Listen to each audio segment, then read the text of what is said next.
Good morning, Twitch fans. It's Captain Nabs here with you once again for another flight in the Boeing 737 from PMDG in the WestJet colors. And we are doing... Pardon me 1 second while I just mute my first officer because he keeps on trying to answer me. There we go. Thank you, Jamie, for that.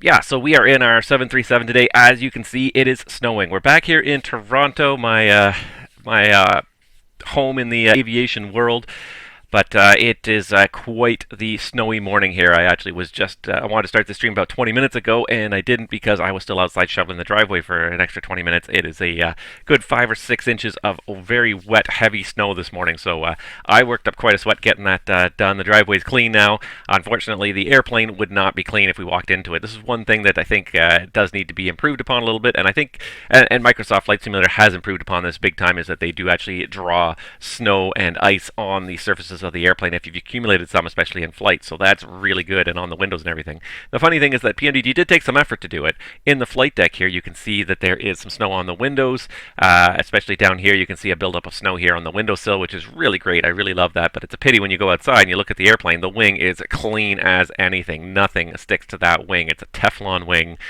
Boeing should really make this wing that PMDG has, because that would be something all the airlines would pay for, a wing that no snow will ever, or ice will ever stick to.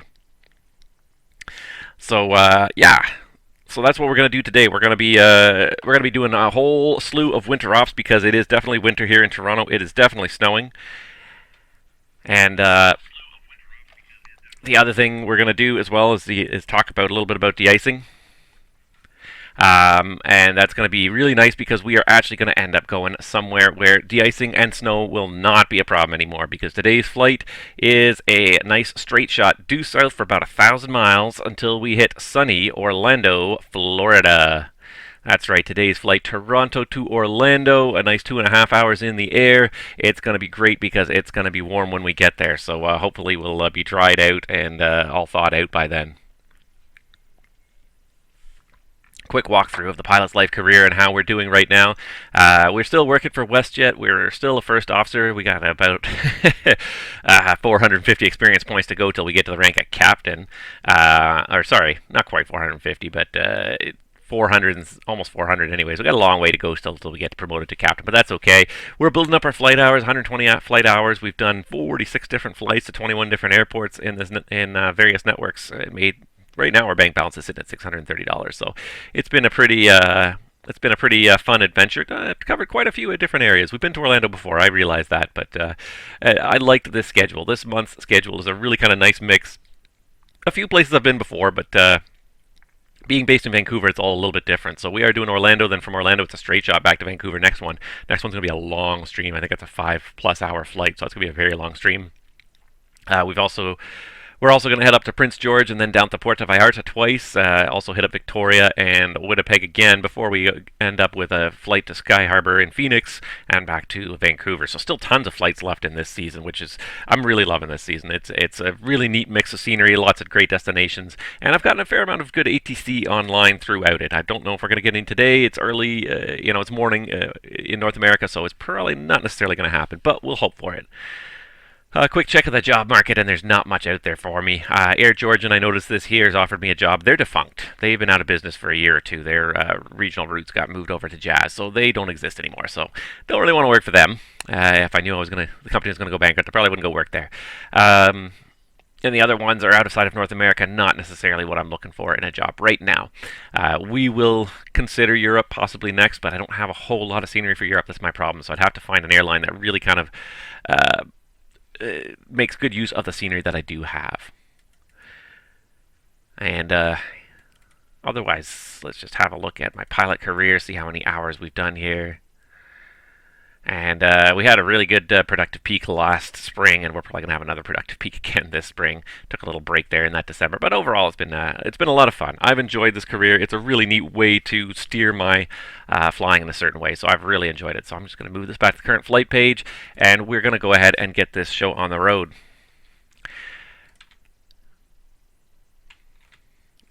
can't remember if we have the jet bridge connected or not. I think we do. We do. Okay, good. All right. So, as always, we have our trusty 2 crew here, ready to go. Let's just make sure that he's all configured. Gate stand, pushback. Yes. SDX, yes. Contaminated runway, so we're just going to use rated thrust. We'll still use flap 15, but rated thrust today. Anti-ice, takeoff, safety. All right. So that's good. Let's go ahead and get this whole pre-flight thing going. Okay, let's get this show on the road. All right, then. He doesn't even want to ask me how I am. Fine, screw you. I don't care how you are either. Santa Barbara to Stockholm, a nice 11 hours in the 737. Wow, that's going to be a long flight for you. I'm out for the walk around. Oh. Tumbling through space. All right, well, it would help if I got some power onto this airplane here. There we go. Get the battery on. Ground power will help. Those emergency lights on. Oh, it doesn't matter. It's just a chime anyways. Used to be the seatbelt sign. All right. First, we're going to request refueling because we're going to need that shortly here. And we're going to make sure our ADIRs are in nav mode.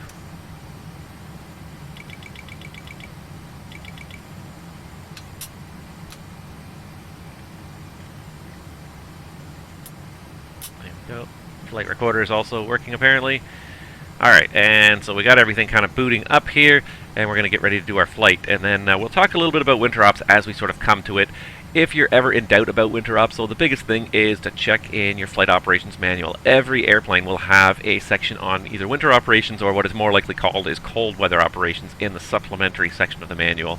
And that will tell you everything you need to know about flying your aircraft in the winter. So, I've got PMDG's 737 NGXu manual here, and there is a huge section, well, it's not huge, but it's big, supplementary procedures, adverse weather, and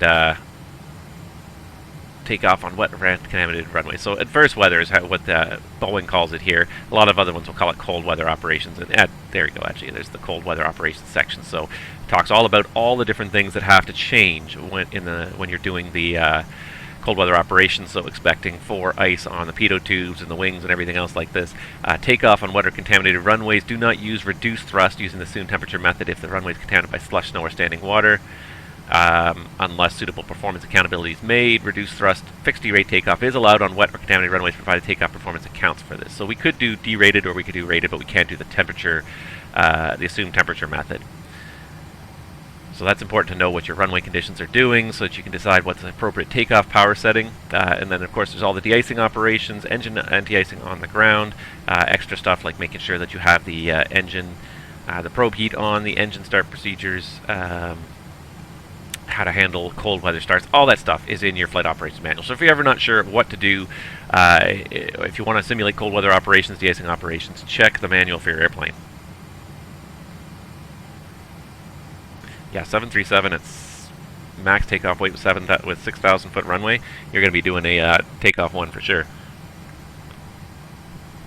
Alright, so let's get this show on the road here with some programming of the FMS. We'll get it done quickly here because I want to get this flight underway and I want to spend more time on winter ops than necessarily programming. So, let's see here. Let's bring up the FMC there, but then let's also bring up the FMC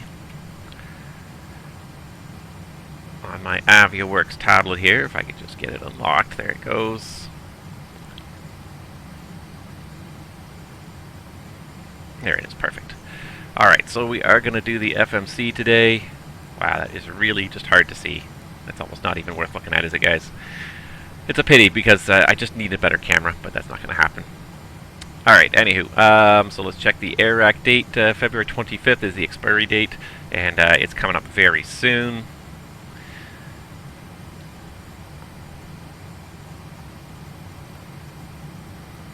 Initialize our IRS, and we'll start setting up our route here. So we are doing CYYZ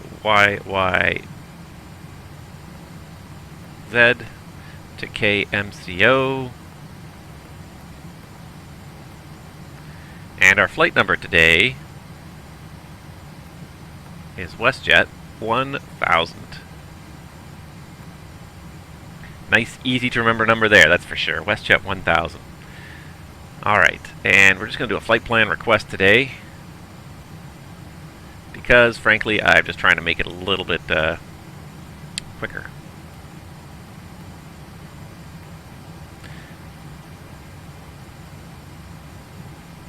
If it'll work, maybe it won't work.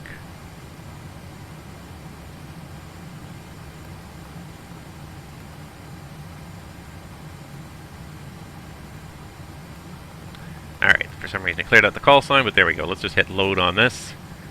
Route uplink loading. You gotta be patient with the uplinks. It takes time for the data to go to the servers and come back and everything. Alright, it looks like it's loaded already. It didn't clear the message automatically. I thought it might. Alright, so let's just put in the call sign again. WestJet 1000. There we go. Alright, so we've got the routing, except that we do not have the departure or the arrival, so let's just do a quick weather check here. On VATSIM here, unfortunately, today we don't have any ATC up at the Toronto end. Hopefully we'll get some as we go along here. 160 at 7, so it's going to be a 2-4, we're going to say 2-4 right departure today. They would probably favor 2-4 right for departure because of the snow and the location of the ice facility. So we're going to go ahead and do 2-4 right. Fuel truck wants fueling. Okay, hold on, let me just do this before I lose my train of thought here. It's the Beats 2 departure. It's, I believe, Foxy transition, was it? And just checking my flight plan really quick here. You guys can see at the bottom of the screen there, it is the Foxy transition. And its departure off of runway 24 right.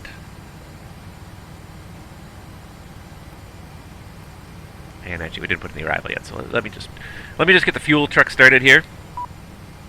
Okay, let's see here. First of all, I'll answer your question in a second, Jamie. I'm just working out the fuel load here. 27,000. Security and safety check are complete. Can we start boarding now?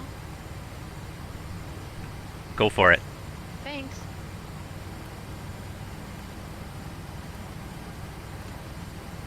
$27,000. There we go. All right, so the field truck should do that. Let's go ahead and request boarding as well while we're at it. Is there a way to drop in a downloaded flight plan for the P3D?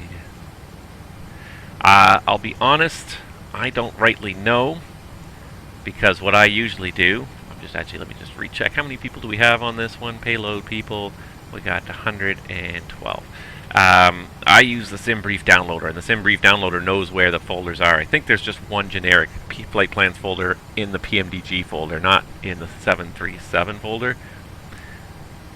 I'm not 100% sure, but if you ever use it, the SimBrief downloader, it tells you right where it downloads it to anyway. So it just downloads to PMDG/flight plans, and my airplanes always find it there. So it makes it so easy. You click this one button, literally just click this button, boom, and your current SimBrief flight plan is downloaded into the correct location. So I really like the SimBrief downloader just for ease of use. You just click a button and it's done. It's right where you need it, no trying to find the folder or anything. Yeah, SimBrief downloader, they came out with it about a year or two ago, and it's a really smart little tool. I only have the formats here for obviously what I have, but all the different formats that they have, you can pick which ones you have on your system, and you can have them in your list here. So hide any unselected formats, and so now this is just the ones that I have. So it makes it super easy. Okay, getting distracted here. Let's get the arrival programmed in here. I have no idea. Let's see what the flight plan's planning us in Orlando here. It's estimating 18 right. I would go with 17 left for our direction. And we're probably doing the SeaWorld. No, we're doing the Bugs 4 via Shemp. Okay, sure, Bugs 4 via Shemp. Very good. So that's done. Let's go ahead and do the perf-init. And let's put in our ZFW today. The estimate on the flight plan is 127.7. Our cost index today, 78. It's a little bit high because there's a really strong crosswind going on. 78. And reserves of, let's see here, to go to Miami, 4.4. We're going to say 6.8.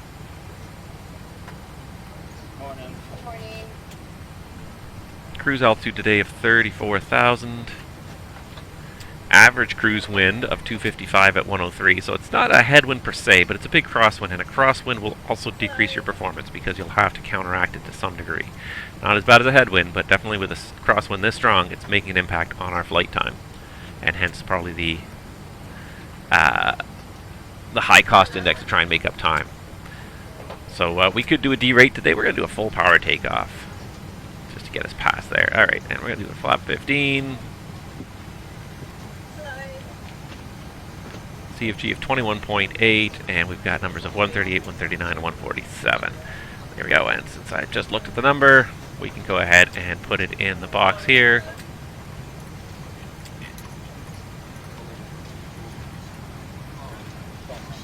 There we go, and I'm just going to go ahead and shut down that FMC box at this point, and that's it.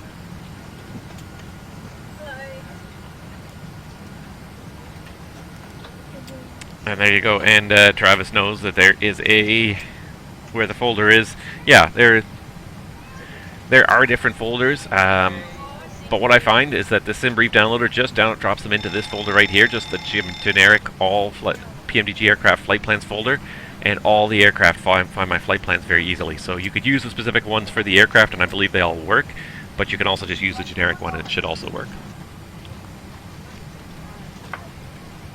Alright, so let's see here. We're planning departure off 24 right in Toronto. That's heading 237.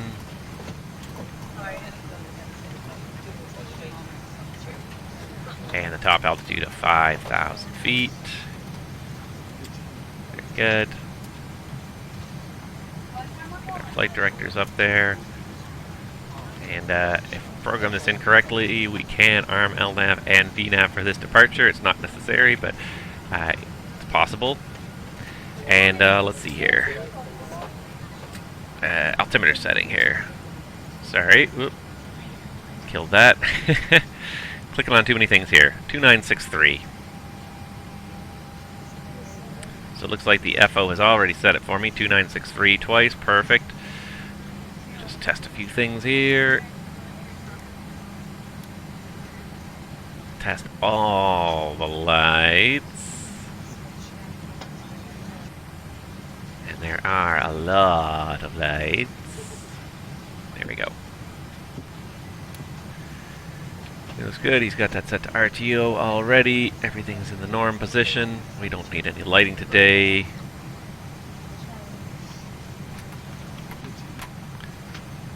Just testing my controls to make sure they all work properly. Parking brake set. Unicom's going to have to go up because there's nobody on VATSIM today.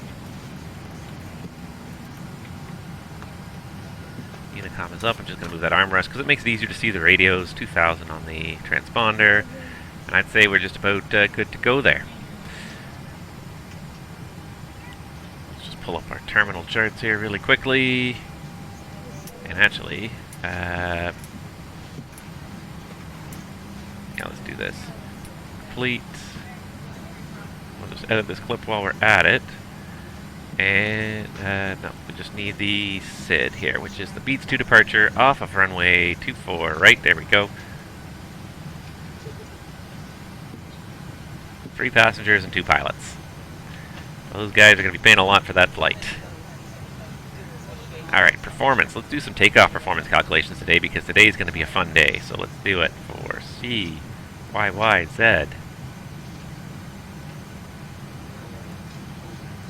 And actually, what we need to do before we can do this is we need to check the NOTAMs and see if we can find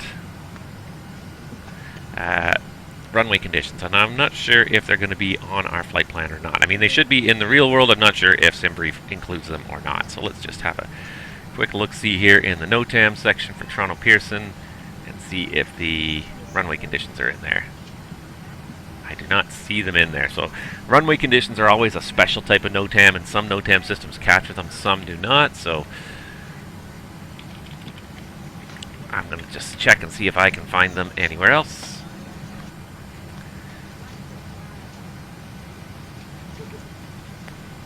So just having a quick look in the FAA website here, FAA's NOTAM website, to see if they have the current runway conditions listed.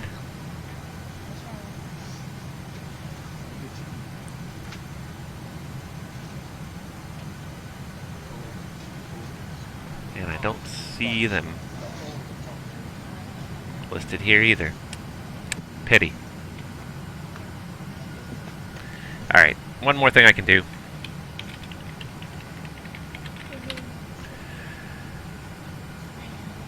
I'm a stickler for a little bit of professional accuracy here, so I am trying my darndest to try and find accurate NOTAMs here for Toronto. So I will go to the NAV Canada website. It's a little annoying sometimes because you have to log in, but... Alright, I have current NOTAMs, runway condition NOTAMs for Toronto now. So for runway 24 right, 160-foot center lines, 10% wet snow, decimal 13 inches, 90% bare and damp, which is actually really quite good. So we don't even need the technically not contaminated, being only 10%. Anything that is less than 25% contaminated with snow is not considered contaminated by airlines. All the airliner manufacturers, Boeing and Airbus and all the other ones, say if it's less than 25% covered with contamination, it's as good as a clean runway. So it would be considered bare and damp, but it's not wet snow. And there's usually a minimum center line distance you have to have for every airplane. Depends on the size of airplane. I've flown some that have 150 feet, some have 147 feet. They require different center line widths in order for the numbers to be valid. Alright, high-speed exits on the active runway plowed and swept. Okay, so we don't technically have a contaminated runway, so we can just do wet numbers for departure today. So let's do that. Runway is 24 right. And we would just have wet conditions. Let's just check the air temperature of 0 degrees and 29.63. Yeah, that's what part of the reason why it's getting so disgustingly heavy out there, the snow, is because it's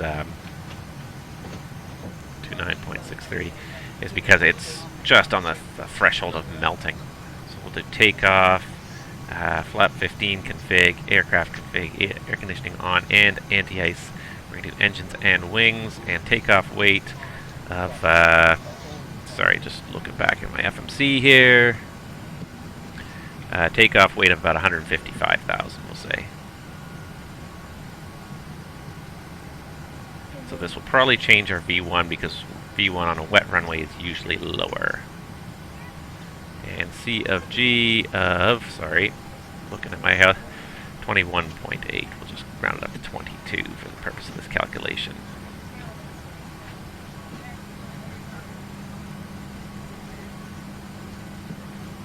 What am I missing here?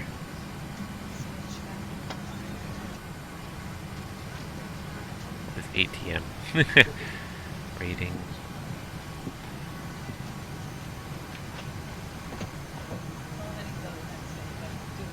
Why can I not calculate it?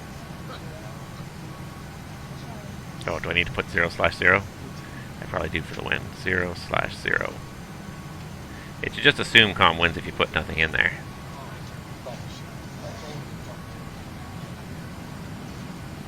There we go. Now it's going to calculate. So 24 right, 34, 41, and 45. That's pretty close. 34, 41, 45. 134, 141, and 145. There we go. Alright, and we could do a flex 45 takeoff, but we're 45 degrees, but we're not going to do 45 degrees because we're going to say that we're going to hope that the runway's not contaminated, but we're going to say it's contaminated. Do a non-derate takeoff. Okay, this took a lot longer to do this than I had originally anticipated. Are you ready for the departure briefing? Yes. Thank you. Don't be a dick about it. Okay. So we are going to taxi out for Deice today. So we're going to be departing from the gate here. We're parked up to Terminal 3, Gate Bravo 22, I think. Anyways, in the middle of the horseshoe here, so we're going to taxi. For Deice, we're probably going to go Alpha, Juliet, Bravo, and Tango crossing runway 33 right to get to the Deice. Once we're done in the Deice, then we're going to probably come out Victor, Foxtrot, and Charlie all the way to the threshold of runway 24 right for departure. And yeah, the departure today is the Beats 2 departure. There it is. Runway 24 right. The notes in the corner here. Radars required. Runway 05, the simultaneous departures. Safe altitude 100 miles is 49 jets only for use by GNSS aircraft or DDI. And we do have that, and refer to 10-4 for the noise abatement. For runway 24 right specifically, unless otherwise signed by ATC, climb heading 237. That's set. To 1,000 feet, climbing left turn heading 235, whereas assigned expect radar vectors to Murno is assigned and proceed via the depicted route, and unless otherwise signed by ATC, maintain 5,000. So we got 5,000 feet set, we got 237. And we also have, because we're departing in LNAV, we have to make sure that the FMC does do what the chart's going to say. And it says 237 to 1,000 feet and then 235 vector Murno. So it is all in there. We can fly it in LNAV mode or we can fly it in heading mode. It doesn't really matter at this point because both should accomplish the same thing. In heading mode, I have to do it manually. So we're just going to leave it in LNAV mode because I'm lazy. Murno, Oakville, Beats, and then from Beats, Samuel Foxy. You can read that too well from there, but Samuel Foxy is in there. So all the fixes are in there. Terrain is 3,100 feet. All sectors around Toronto. The weather is obviously snowing. We're going to get de-iced. We're using contaminated runway takeoff performance, even though we've checked the runway conditions and it's actually not contaminated. We're just going to do it for an example today. Operational, I've got nothing else. I didn't see any NOTAMs other than the runway conditions that should affect our departure today. And nothing is broken on the airplane. Everything is working properly. Let me just check that systems page because sometimes we run out of hydraulic fluid and we just don't notice. Nope, they're both good. Alright. Thank you. What's your leg, please? Alright, so he's setting the stab trim. FMC, reset takeoffs, verify takeoff speeds because now we got a lower gross weight. 152,000. So hold on, let's just go back to the menu. Verify takeoff speeds. We're verifying them. Hold on. So we lost a little bit here. So let's do 152.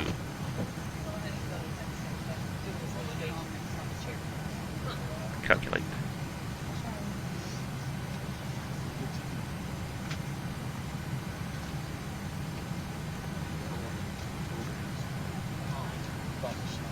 One 132, 140, 144.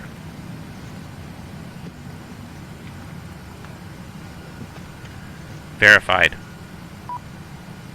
Verified. Check. And set the speed there to 144, and I think we're just about good to go. Any questions? No questions. Pre-flight checklist. Pre-flight checklist. Oxygen. Tested 100%. Tested 100%.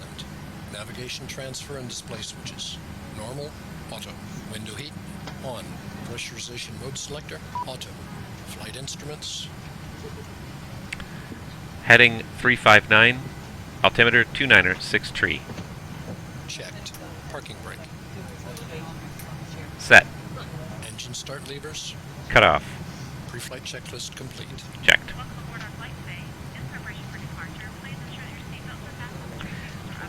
Jamie asks if there's any reason behind the names of waypoints in on the IFR charts, and that's a good question. Sometimes yes, sometimes no. In a lot of cases, they are just simply random collections of names. One important rule with the names is that in the same general area, you can't have two similar sounding names. So that's part of the challenge, is they have to try and pick names that are different from all the other names so that pilots won't mistakenly choose the wrong fix. So you can't have, you know, a fix like Verco and Verbo and Virgo and Vermo. Like, if you were to have similar sounding fixes, you can't have them in the same area. So that's part of the problem. In some cases, there are special meanings or behind different fixes. So, for example, one that I can think of right offhand, if I go to Boston, there is a fix near Boston.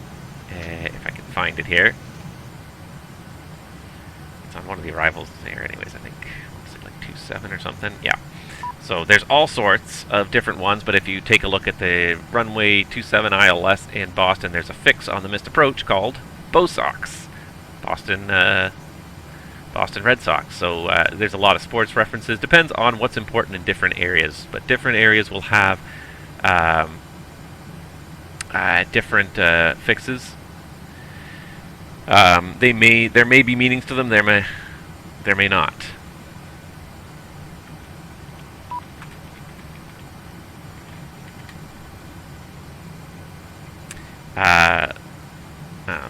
There was one that used to be a tribute to Looney Tunes. I'm just trying to. Yeah. So if you ever go to Portsmouth, apparently the home of the creator of Tweety Bird, and the RNAV Runway 16 into Portsmouth is ITOT, Itawa, Putty, and Tat. And the missed approach fix, if you do the missed approach, is ID'd. So sometimes there are special meanings in some of these things. I always thought that one was rather cute. ITOT, Putty, Tat, ID'd. So there are some that are special. Some of them are just random. Some of them mean things and some of them don't. So, alright, anyways, we are just about ready to go here, I believe. We got our fuel, we got our passengers, and let's see here. We got our APU up and running, I hope. Yeah, APU gen is off the bus, so let's get that on the bus.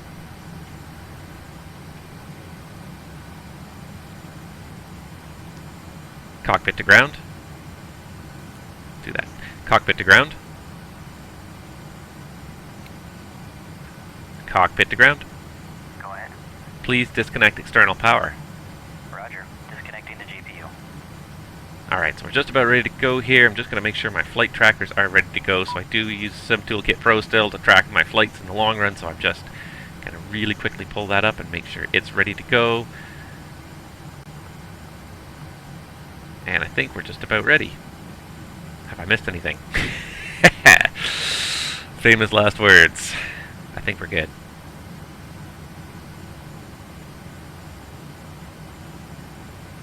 So let's go ahead and accelerate this by 1 more minute here.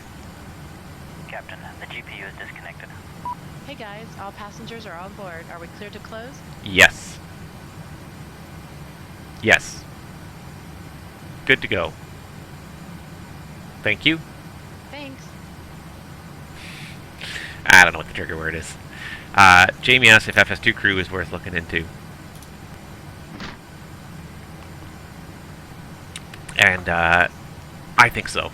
It depends on what you like to do, and I mean, I like to learn the airplanes too, and I know this airplane now, I can fly it from both sides of the equation, but I think FS2 crew is definitely worth it. If you enjoy flying, especially, the trouble is, like, you've got to buy FS2 crew for each aircraft that you have, but if you like especially one particular aircraft, and you want to fly it with a very realistic, Due to icing conditions, please stand by for we are going to go get de-ice, but not at the gate. We don't de-ice at the gate in Toronto. Yeah, I think FS2 crew is very worth it. I've always liked FS2 crew. I thought it was going to be gimmicky at first, but it's the voice control more than anything. It's not even the immersion of necessarily having that idea of a first officer, but it's the voice control, so that when you're on final, you can do things with your voice. The button control, I'm sorry, is nothing. To me, it's almost nothing. It's not really worth it. Voice control.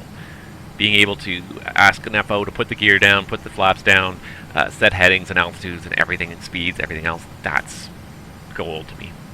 Before start checklist to the line. Before start checklist to the line. Fuel to 7.0 thousand pounds. Pumps on. Passenger signs on. Windows. Closed. Locked. Locked. MCP.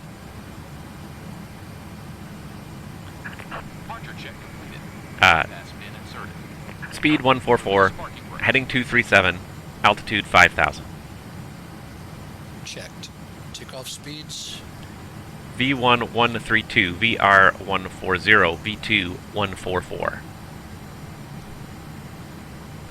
V2 144. Checked. CDU pre-flight. Complete. Completed. Rudder and aileron trim.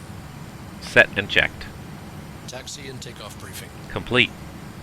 Before start checklist completed to the line. Before start checklist below the line. Flight deck door closed and locked. Anti-collision light on. Before start checklist complete. Commencing push. Due to icing conditions, please stand by for engine start until push completed and brakes set. Alright, and that would normally be a prudent move, especially on a snowy day, waiting to start the engines, absolutely. Just in the name of getting this show on the road here. Yeah, let's go ahead and start the engines now. Start sequence is 1 and 2. Check. Start engine 1. Starting 1. We now request your full attention as the flight attendants demonstrate the safety features of this aircraft. When the seatbelt sign illuminates, you must fasten your seatbelt.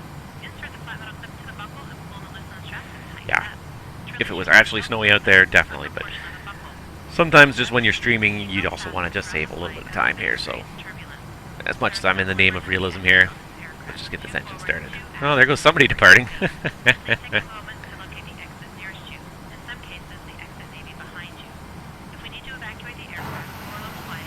Don't push too far in this direction, buddy. Okay, good. He didn't push very far, at least. And I have to put that fuel on at some point. There he goes. Getting distracted.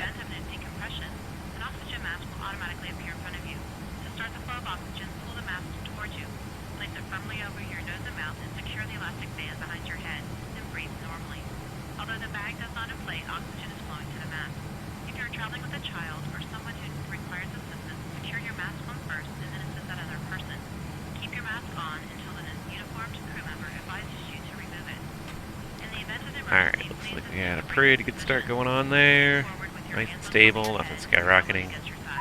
Starter cut out. Check. ET stabilizing. Start engine 2. Start engine 2. Start engine 2. Starting 2.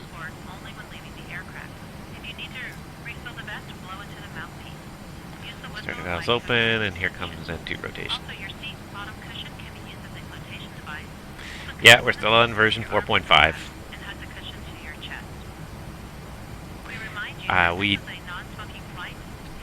I thought about upgrading to 5, and I was on the verge of it when Microsoft announced the release date of Microsoft Flight Simulator, and I decided to put my money into that platform. It's not that I don't believe in the P3D platform, but I think it might be kind of reaching the end of its legs. The scenery is just so blah by comparison.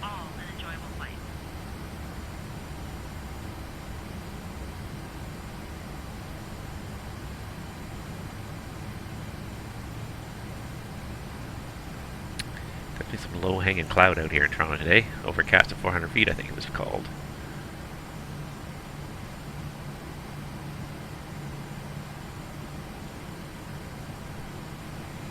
Alright, looks like we're just about started up there.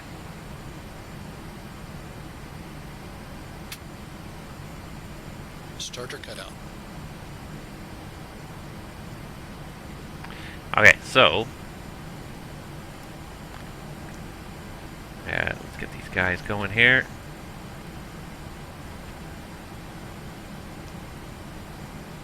And what we're going to do as well is we're going to throw on the engine anti-ice because of the snow and slush on the ground, as well as in the air. And we're also going to apparently put these to continuous because that's what it says to do here. In the flight ops manual, taxi out, Unlocking gear. yeah, there it is. Engine anti-ice operation on the ground. Engine anti-ice must be selected on immediately after both engines are started and remain on during all ground operations when icing conditions exist or anticipated. So when engine anti-ice is needed, engine start switch is continuous if you don't have automatic ignition, and engine anti-ice switches are on, so we got them on. Verify that the cowl valve open lights illuminate brightly, the cowl anti-ice lights are extinguished. And if the cowl valve lights remain open, with bright lights at idle position, APU bleed air switch to off and increase thrust slightly. When engine anti-ice is no longer needed, we can turn it off. Wing anti-ice operation on the ground. Between engine start and takeoff, when icing conditions exist or anticipated, unless the airplane is or will be protected by the application Type 2 or Type 4 fluid in compliance with the approved ground icing program. Well, that's what we're going to do, so we don't need the wing anti-ice. Before taxi procedure, generator 1 and 2 switches on. Normally the IDGs will stabilize within 1 minute, although due to cold oil up to 5 minutes may be needed to produce steady power. Flight controls checked. And flaps checked. Move the flaps from flaps up to flaps 40 back to flaps up, i.e. full travel, to ensure freedom of movement. Alright, so we're not going to set the flaps, except that we are going to do the check to make sure we do have full freedom of movement. Now I wonder if this should be done after the de-icing though too. Taxi at reduced speeds, limit thrust to reduce ingestion, engine runs, de-icing, anti-icing. We're going to get there in a minute. So we're just running the flaps all the way down.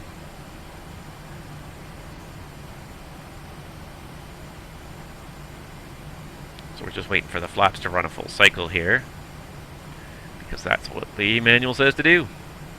So you do a full cycle to make sure that they can move freely. They're not frozen in position or anything. There's flaps 40. And back up again. When you have winter operations, boy, things get slower in an airplane.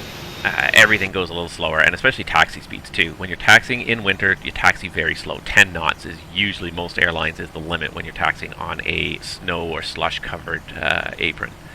10 knots. Not a fast operation, but airplane tires are not designed like car tires. They really are just there to roll. They don't provide much traction. They're there for braking purposes, but they really do not provide much traction. Alright, almost got the flaps all the way up. Flap 0. Oh. Flap 0. Flaps 1. Flaps 1. That'll just make him trigger his next procedure there.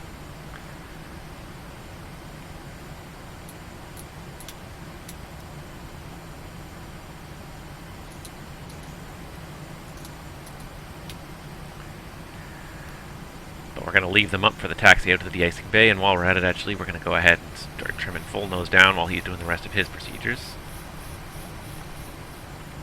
Before taxi checklist.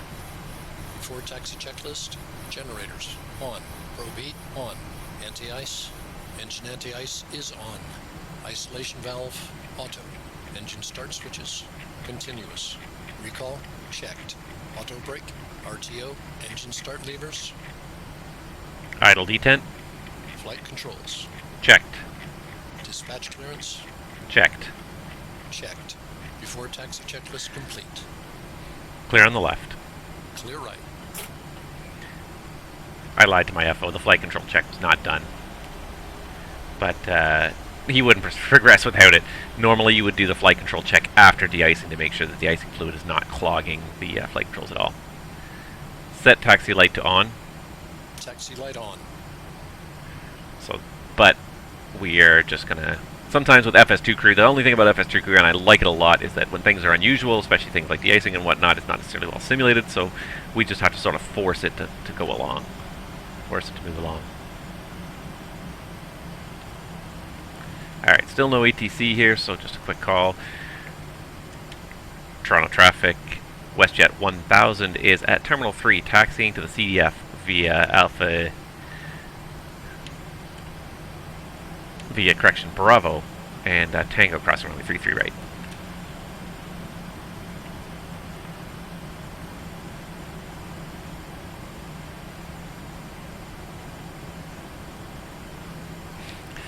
Yeah, it's winter, and I'm flying in Canada, so winter ops is a huge part of flying in Canada, and it's funny, like the first winter ops everyone does in the year, it's just a debacle.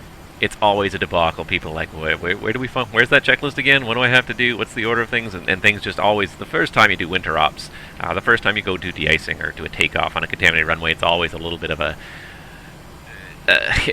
trial by fire because you haven't done it for 9 months, and then by March you're like, oh, de-icing again, all right, and you just bomb through it so quickly. And I remember that this year especially.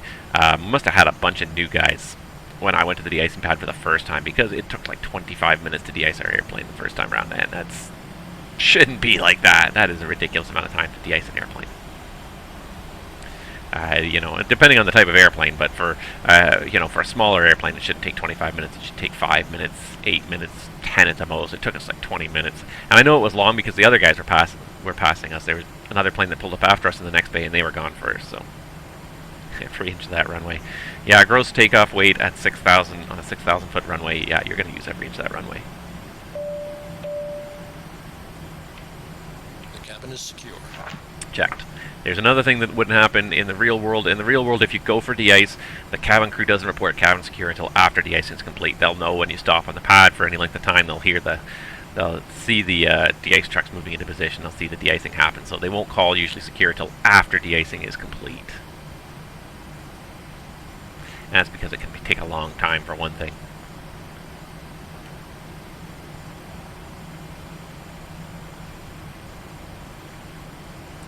Not so bad in a smaller aircraft like this, but in a larger aircraft it can take a long time for de-icing. I can't remember if I turned the trucks on or not in this flight temp scenery. I don't see them, so I don't think I have them on. Pity. I could have simulated that. I didn't even think about that till just now, but Flight Tampa has de-icing trucks you can turn on, but you have to turn it on before you boot up the sim. Alright, so this is going to be Tango here. We're going to cross runway 33 right here and go into the de-icing pad. Looks like the snow has stopped, which is great. I'm just going to refresh my weather here. It's now changed into drizzle apparently in Toronto, and hovering at 1 degree, so the temperature's rising slowly. Good thing I shoveled my driveway when I did, or it'll be would have been a sloppy mess in another hour or two. Alright, wow, I'm traxing way faster than I should be on a contaminated surface. 17 knots when I should be doing 10 knots. 10 knots for the straightaways, 5 knots for the turns. It's ridiculously slow, but airplanes are not designed to maneuver on the ground to begin with. They're designed to fly through the air. And then when you throw on something like contaminated surfaces, it just makes it that much worse. So airplanes are not the most agile vehicles when you're on the ground to begin with. Set strobe light to on. Set strobes to on. Nope. Set strobes to on. Strobes coming on. Clear on the left. Clear right.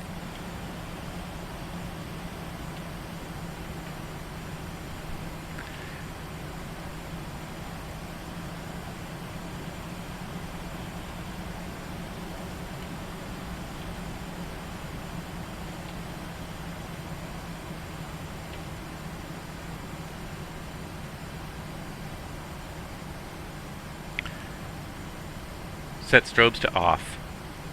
Strobes going off. So we'll take pad 3 south today for our de-icing. Just picked one kind of at random. So that's pad 5 right there. This will be pad 4.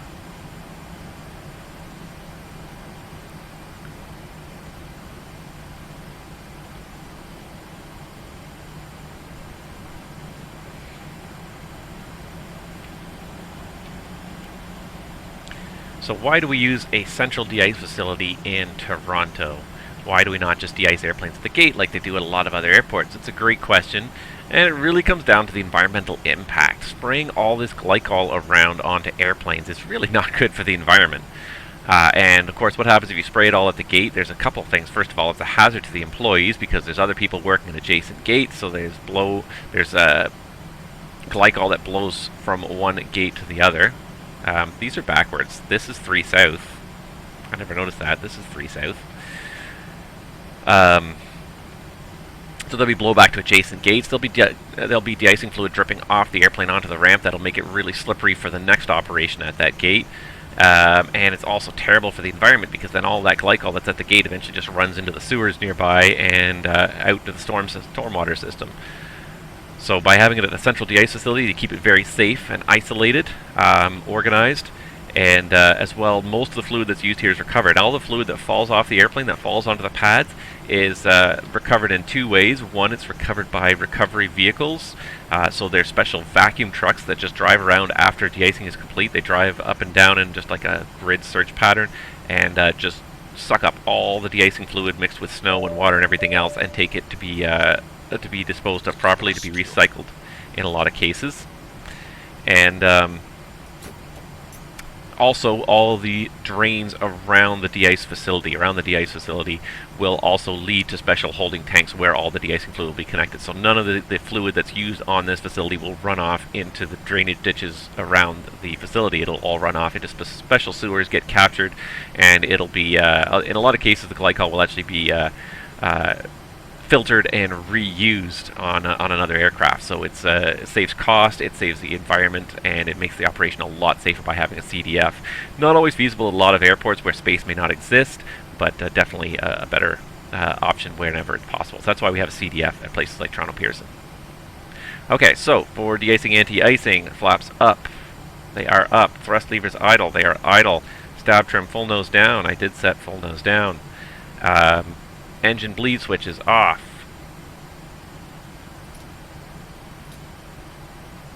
That is the off position, correct? Yeah, off. Engine bleed switches are off. APU bleed switch was already off from before. APU, as needed, should be off. It is. And wait approximately 1 minute after de-icing complete to turn engine bleed switches on to ensure all de-icing fluid has been cleared from the engines. Slowly cycle the control pump 3 times afterwards. Okay, so now we're doing de-icing. You would call the trucks, you'd say, Iceman, WestJet 1000, aircraft is configured, brakes are set, requesting type 1 and 4 on the wings and tail, and type 1 on the fuselage if necessary to remove anything. And so the trucks would come out, they'd spray the airplane down, everyone in the get a good show inside.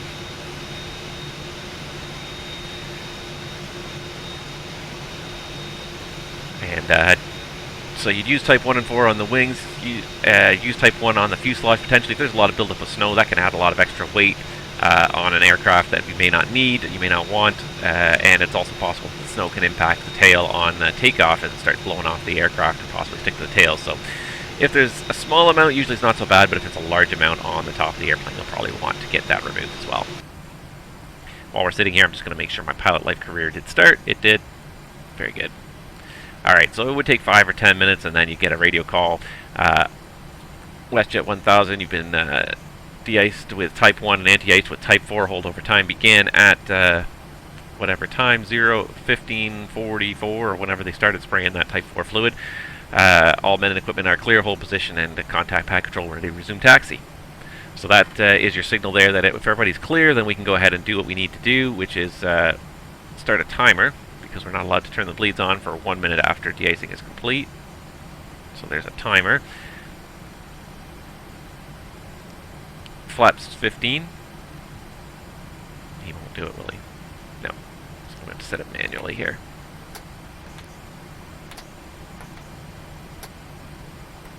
One more notch. There you go, that's flap 15. And we have to set the pitch trim. 4.27.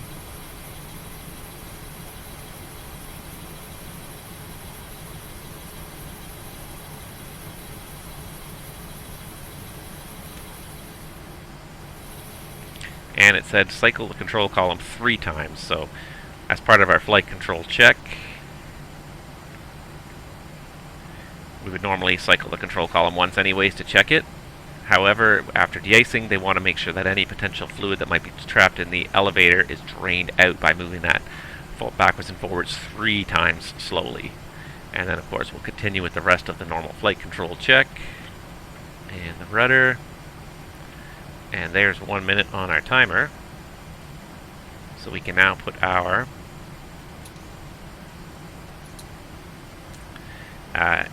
engine bleeds back on, and we're ready to resume taxi.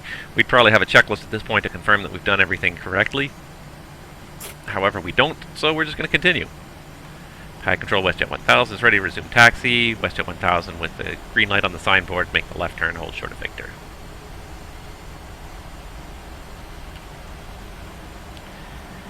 And the other thing we should have done in here when we stopped moving was turn the taxi light off as a sign that we weren't going to stop moving, but we didn't, so my bad. Part of the reason why we have a checklist, and usually the pad control guy up in the office there will also remind you to turn off the taxi light if you forget. I wonder how long those signs have been in the wrong position on the ground there. The one that's at 3 north. Oh, here comes the drizzle. It's 1 degree anyway, so it shouldn't freeze to the airplane, so it shouldn't be much of an issue, but you can always check for holdover time. And we'll talk about that once we get up in the air. When we get up in the air, we'll talk a little bit more about everything that just happened, so we have a good understanding of what's going on. So, what we're going to do is we're going to hold short of Victor, call ground. Ground's going to say we can turn left on Victor. So because we're departing 24 right, we can go this way.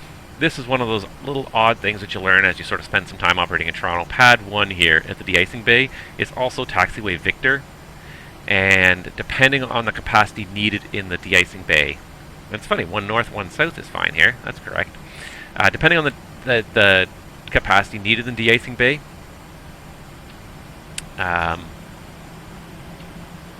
they may or may not use pad 1 as a de-icing pad. If they don't need it, then they leave it with the ground controller, and the ground controller can bring people back, which is faster than bringing them the other way to bring them this way to go get ready for takeoff. Alright, anyways. We got the airplane safely de-iced. The wings should be nice and green now with Type 4 fluid. Taxiing way faster than I should be for contaminated surfaces, but anyways. We're going to make the right turn on Echo down to Charlie, and then off to 24 right.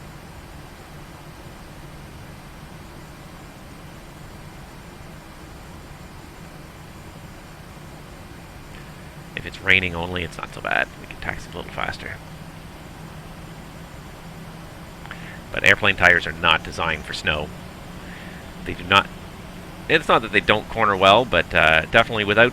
The other thing is that there's not a lot of weight on the nose gear per se, so steering is not always terribly effective. You'll often feel the steering start to skid if you try to do a sharp turn at a high speed on a slippery runway. And there's not a lot you can do about that. And the same thing with braking. The only thing that slows an airplane down is the brakes.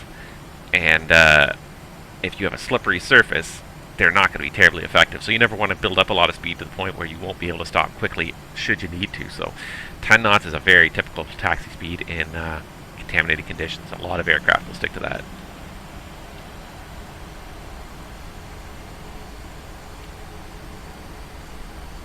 I see Jamie's trying to grease the landings in his 747 minus 109 feet per minute. That's pretty sweet.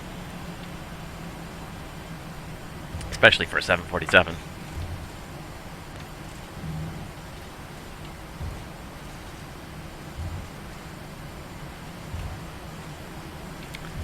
Trucking around a little bit fast here. 100 or 22 knots, but oh well. Not too many people on the ground here in Toronto this morning. It's okay. So once I get airborne and once we get established in cruise, we'll talk a little bit more about holdover times, de-icing fluid, because the winter's kind of coming to an end, but I know a lot of guys will like to do this as realistically as possible, and that's a big part of it too, is calculating your holdover time, being aware of it. Because it's risen above 0 degrees here, we don't really need a holdover time. Nothing should be sticking to the airplane, especially because it's not even freezing precipitation coming down now. Now it's just water coming down as drizzle and rain. But holdover times are important, so we'll talk about, when we get up into cruise, we'll talk about the difference between the different types of fluids available and what they mean for your holdover times, and how to look them up so that you can, if you do decide to go to the de-icing bay one of these days while you're in your flight sim, you can come up with a realistic plan.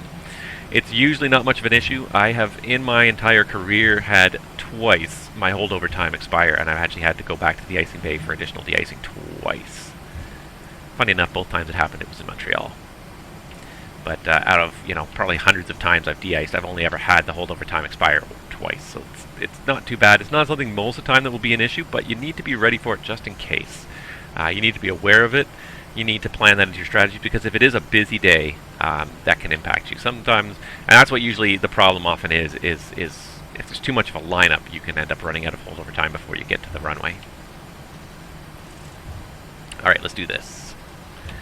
Before takeoff checklist. Before takeoff checklist. Flaps. Flaps 15, green light. Stabilizer trim. 4.27 upset.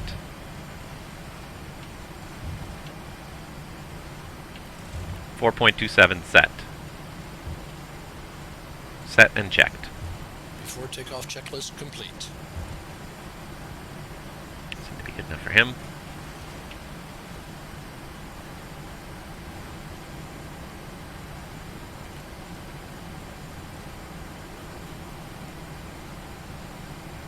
Toronto traffic, WestJet 1000 is taking position runway 24 right for departure on the Beats 2 departure.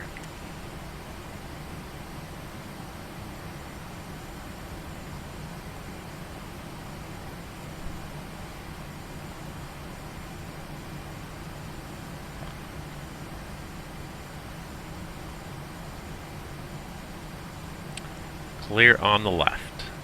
Clear right. Before takeoff procedure. Check.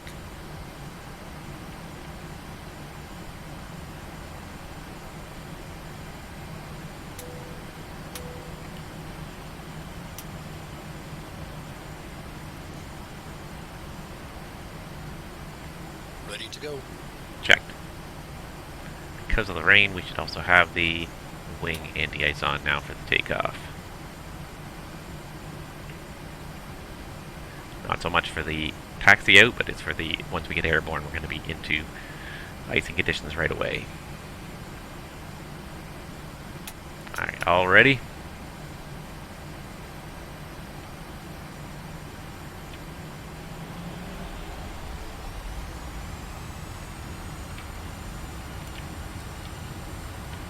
Oh, helps fire on the auto throttle.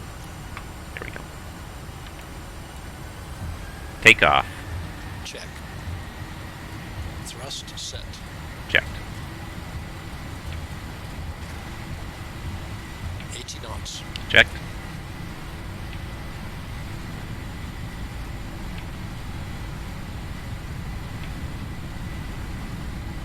V1. Rotate.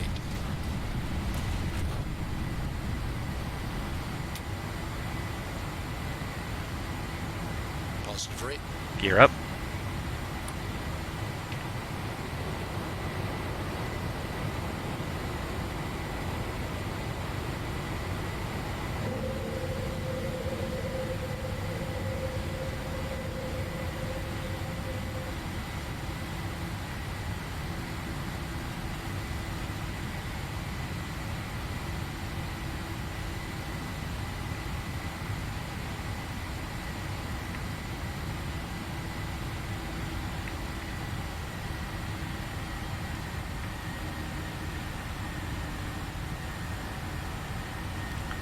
Flaps 5.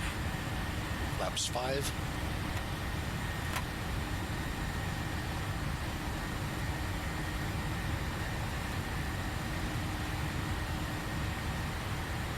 Flaps 1. Flaps 1.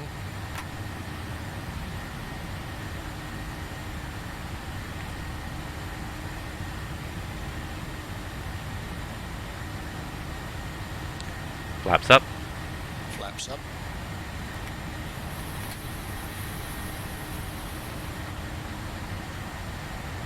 Select Command A. Command A. Alright. Let's just get this guy going to Murno. There we go. 1011. Go ahead and set our cruise up, flight level 340.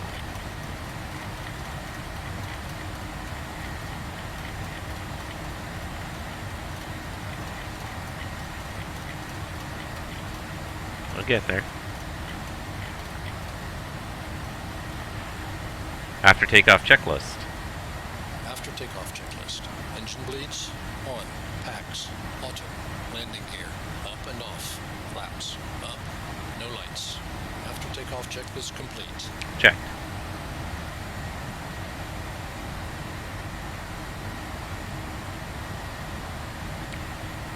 Alright, looks like we're above Happy to release the cabin. cloud layer. Go for it. Check.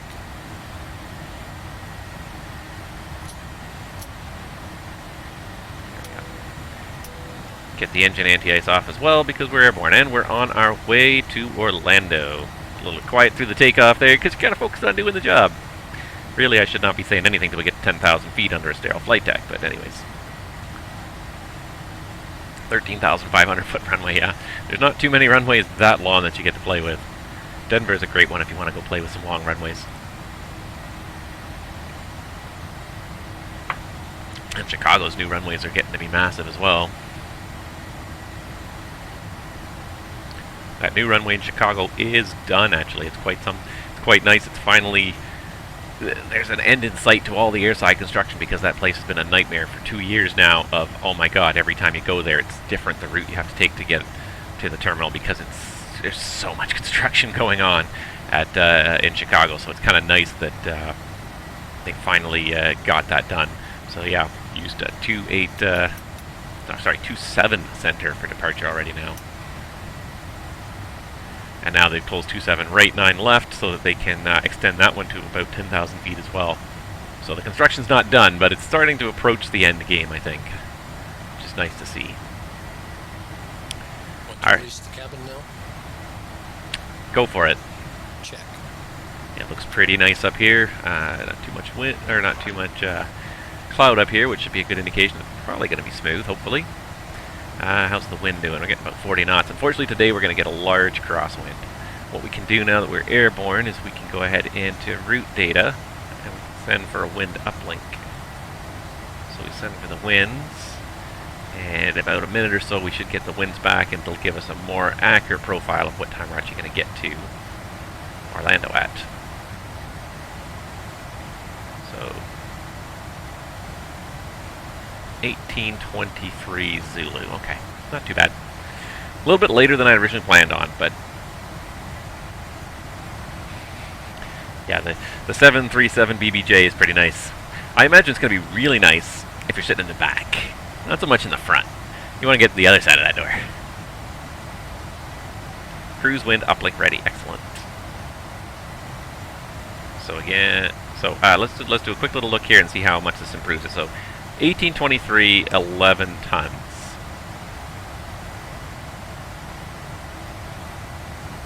Let's load the winds. And let's see, it's going to recalculate 1823, 10.9. So our average was pretty accurate before. But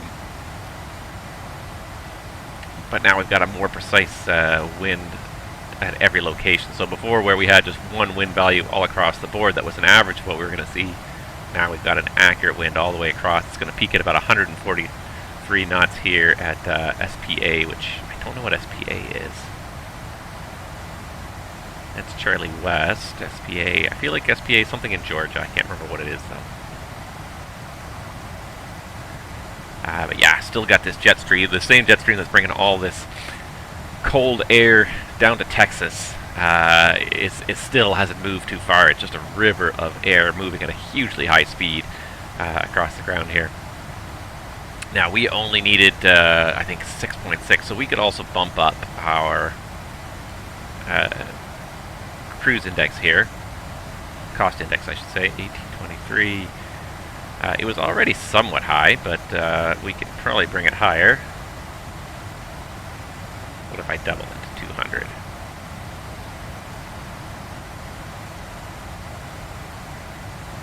That gets us there about 1-2 minutes earlier. That saved 2 minutes, and it's going to use an extra 700 pounds of fuel just to save 2 minutes. Puts us right into the red line too, just about there. Not normally flying cost indexes that fast. I really don't even see too much point, because it's not going to save us that much time. 1 to 2 minutes is barely worth it. So let's go back to our originally planned cost index of 78. One thing some FMSs will let you do, and I don't think the Boeing is capable of this, but some FMSs will let you do a what-if scenario without. There's different ways of doing it, depending on the FMS. Some of them will let you. And standard is set. Some of them will actually let you put in. It's actually called what if, and it will let you change things like the speed, the altitude, and it will come up with a realistic comparison of what you're currently doing versus, on the left it'll have what your current planned time of arrival and fuel burn are, and then on the right it'll show you based on your what if. So if you increase the speed or change the altitude, this is what it thinks it will do. Some of them are actually will let you put in a secondary flight plan, and I think Boeing does. I'm pretty sure that Boeing does here. They have a second flight plan that you can have. Maybe not. Some of them actually have a secondary flight plan where you can put in a whole other flight plan and see completely. It'll calculate everything, the whole performance of your other flight plan, so you can put in a different routing even, and see how that would change your time and your fuel burn if you want to see if maybe a more direct route is going to be fast. But it's not.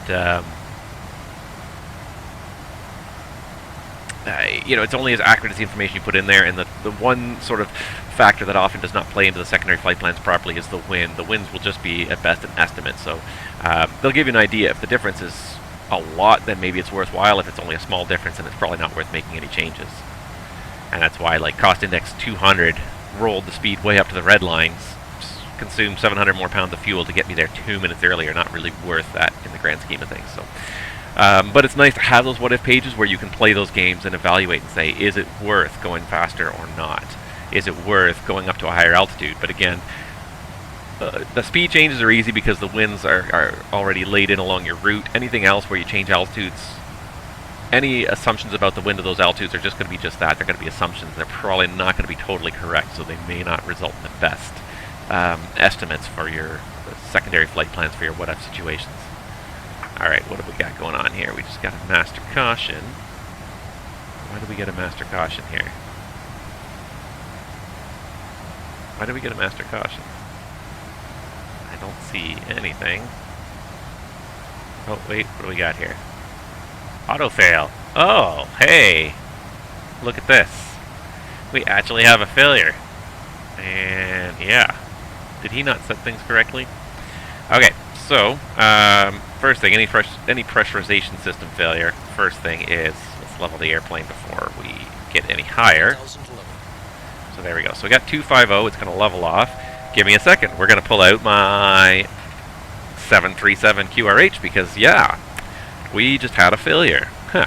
There we go. Okay, so QRH, I'm going to search through it here for auto fail.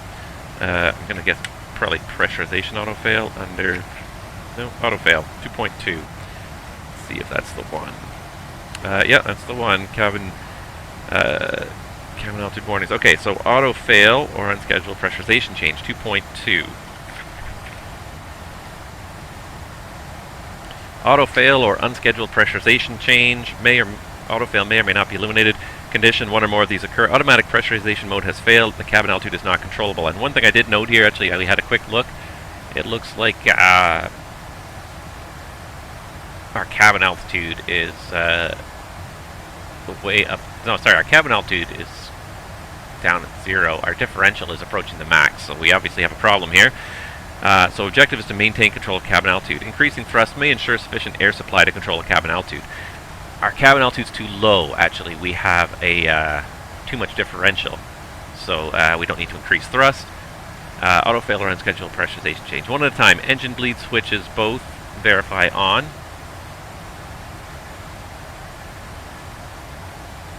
So we do have on and on. Yep. One at a time. Allow cabin rate to stabilize before placing second switch to auto. Pack switches both verify auto. I'm pretty sure. Yeah, that is in the auto position, and that's in the auto position. Choose one. Auto fail light is extinguished and cabin altitude is controllable. Nope. Auto fail light is illuminated or cabin altitude is not controllable. So auto fail light is illuminated. Pressurization mode selector to alternate. Pressurization mode selector to alternate. Go to step 5. Choose one. Auto fail light is extinguished and cabin altitude is controllable. It does not appear that the cabin is climbing.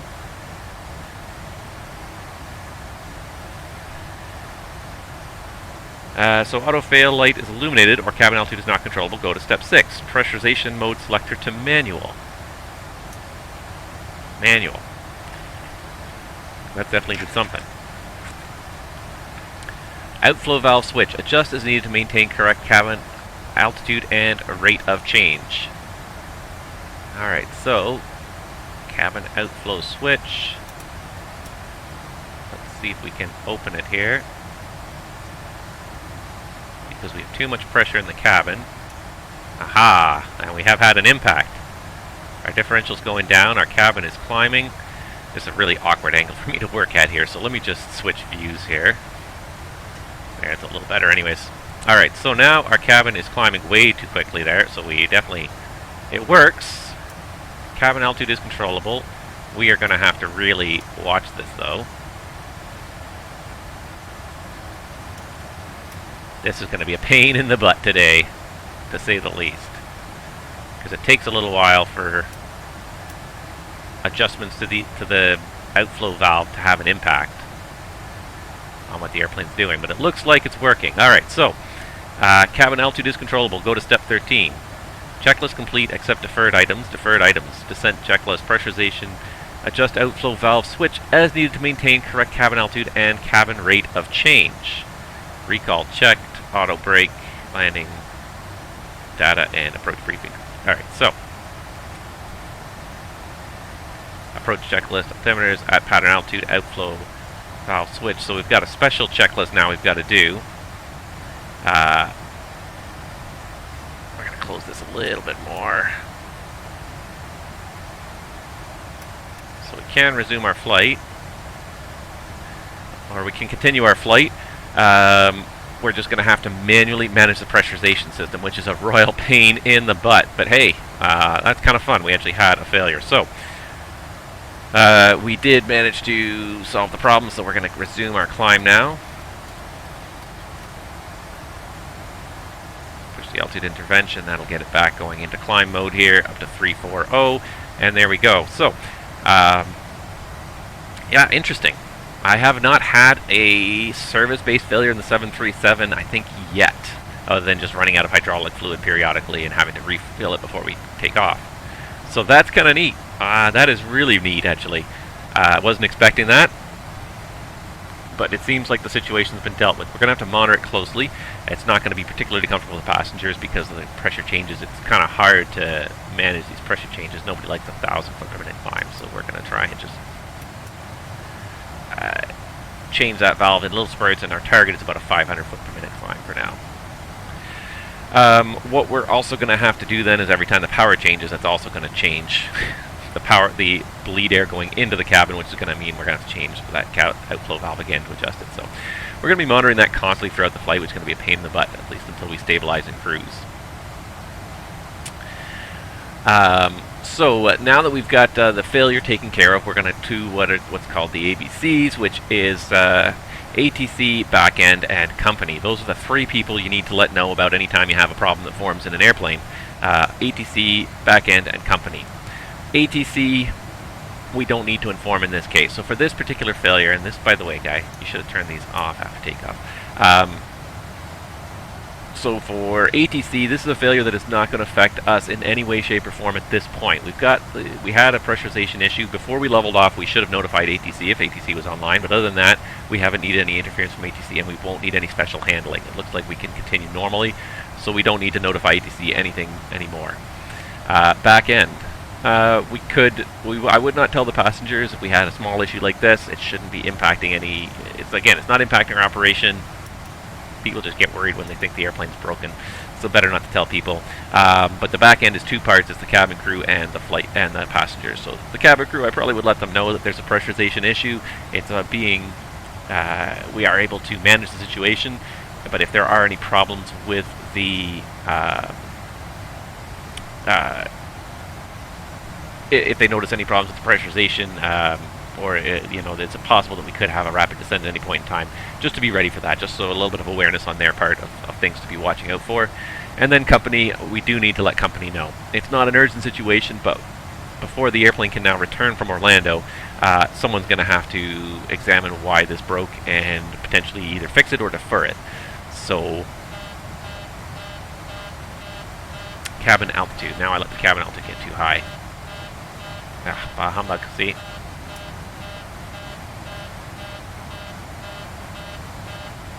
Close that valve. See, I'm not monitoring this very carefully. See, the cabin altitude got to just about 10,000 feet. So now I got to get it back down just a smidge. And that's the thing, is we're going to be sitting there playing with this switch now, managing this system automatically here. Now, our flight altitude today, this is not correct, so I don't know if this has an impact in manual mode, and I don't think it's going to, but I'm going to set it anyways. So we would let company know. So we would probably either get a hold of them on the radio, but more likely what we would do is use the ACAR system to send them a message, say, cabin pressurization auto fail, alternate failed as well, manual mode working okay, and ask them what they want to do. Okay, wow, I've closed that valve way too far now, but now look at this cabin altitude, it's just sinking like a rock. The differential's rising, the cabin dropped 4,000 feet. Everybody's ears in the back would be absolutely popping right now. What a horrible job I'm doing trying to get manage the system here. The trouble is that the kind of the cabin rate is kind of what I'm looking for, but it takes a minute for it to stabilize after every adjustment. So I'm kind of trying to do it in little fits here. Trying not to overcompensate, and I obviously way overcompensated when I got that cabin altitude alert and dropped the cabin altitude back down to 6,000 feet from 10,000 in a matter of a minute. So that would have made people very uncomfortable. Probably a lot of people are complaining to the stewardess right now that that their ears have popped 3 times.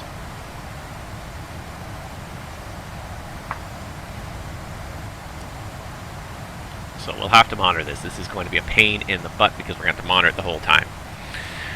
But there you go. That is life in aviation. Jamie asked, how often do failures happen? Are you talking about in PMDG or in the real world? Because in PMDG, this is one of the first ones, one of the first major service-based failures I've actually gotten. I've got little ones like the, I think in the 747, the HPSOV valve ticks a bunch, and it really doesn't do anything, just causes an alert, but it doesn't really cause any problems. This is the first one that's actually required me to pull up the QRH and actually contemplate whether continuing this flight is a good idea. And that's something else that you would discuss with company over ACARS. Do you want to continue? Do you want to go back? Depending on how far out of the departure point you are and all sorts of other considerations. There's tons of considerations, obviously, that go into that decision. At the end of the day, the captain has the final authority. If he says he wants to go back, then no one can really argue with that. But it's more a collaborative decision in most cases. What are the impacts of this failure? So is this something that can be repaired in Orlando? Is this something that we can fly safely with for 2.5 hours still? I would say, yeah, once we get it stabilized in cruise, as long as we don't make a lot of altitude changes, we'll be okay. We'll have to manage it in the descent again, but it's not a big deal. We can definitely do it. But again, is there maintenance available in Orlando? If there's no maintenance available, or if there's no parts available, then it may be difficult. Another consideration is, can it be deferred if it can't be fixed at the time, depending on the nature of the fault? If there's no spare parts there, can it be fixed? Checked. And, can it be fixed or can it be deferred, and is there a different way to run the system? Since the alternate system also failed, I'm going to say that probably it would not be deferrable, and they probably have to fix it. So, does this impact the flight schedule down the road, too? There's supposed to be a return flight from Orlando. That's obviously going to be delayed, if not canceled, potentially. Would it be better for us to go back to Toronto, where we have a maintenance base, and maybe they have a spare airplane that they can put these people onto if you're not too far out of Toronto? So these are the things that the company would have to consider and help make a decision what is most appropriate for the operation. All right, so differential's getting up there. We got a very nice slow cabin climb rate, so I'm not going to mess with it too much here. We're about to level off, so here's the level off. So at this point, the differential is just going to decrease as the cabin climbs slightly. And is there a chart there? Flight altitude of, let's see, yeah, right there in the corner. Flight level 320. You'd want to be at about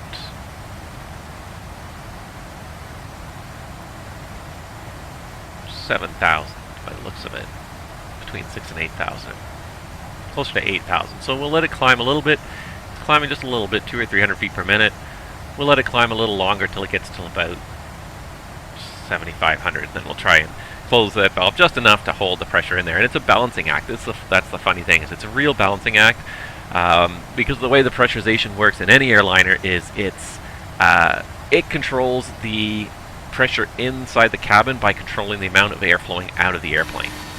So the air for the pressurization system comes from the engine bleeds, most of you probably know that, or from the APU, and it's air that's being forced in from the engines through the air conditioning packs and into the airplane's fuselage, and that's being fixed, usually pumped in at a fairly consistent rate, though it will vary as the engines are accelerated or decelerated. What really controls the pressurization is the outflow valve, which is usually located in the tail of the airplane. Usually located in the tail on the aft bulkhead at the end of the pressure section, and it opens or closes to let air in or to let air out or keep it in. So if you want to have higher pressure inside a lower altitude, you close the valve to keep it in. If you want to have a lower pressure inside. If you want the cabin to climb, you'll open it up to let the air out, but normally in automatic mode this thing cycles, you know, open and close a little bit at a time to keep the cabin pressure right where on a target. But now I have to manually do this. I've taken over for that computer, and that's going to be a royal pain in the butt. So I'm going to just close this valve just a little bit here, just a little smidgen, and see if I can't get this to get pretty close to zero. See if I can get this cabin altitude to basically, or the climb rate to go to basically zero at this point. And let's give it just a little bit more. So it's a matter of finding the perfect balance where it's going to be basically zero.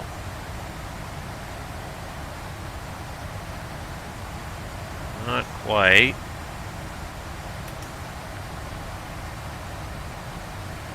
Alright, there's about 50 foot per minute climb. I think it's closer to 100.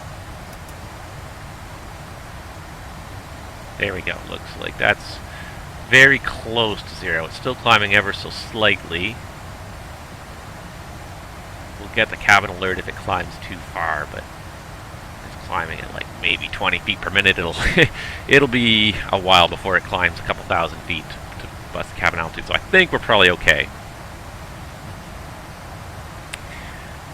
Yeah. So there we go. Who knew? I didn't. That's part of the fun, and that's why I just love this live stream. It's just figuring this stuff out. So, company would probably come back. I don't know what they would say, to be honest. Once an airplane's airborne, there's a lot of incentive to keep it going to its destination because it's more convenient for the passengers. If we were to go back to Toronto right now, what an inconvenience that would be for the passengers. So, you know, you want to keep people kind of happy, but at the same time, once this airplane gets to Orlando, it's broken. Mechanics have to come and fix it. There's a good chance the next flight is going to be delayed or canceled. So, and if there's no maintenance, or if there is maintenance, but it might be contract maintenance, it might be very expensive for this company to get the airplane fixed in Orlando. That's also a consideration. It's not just will the,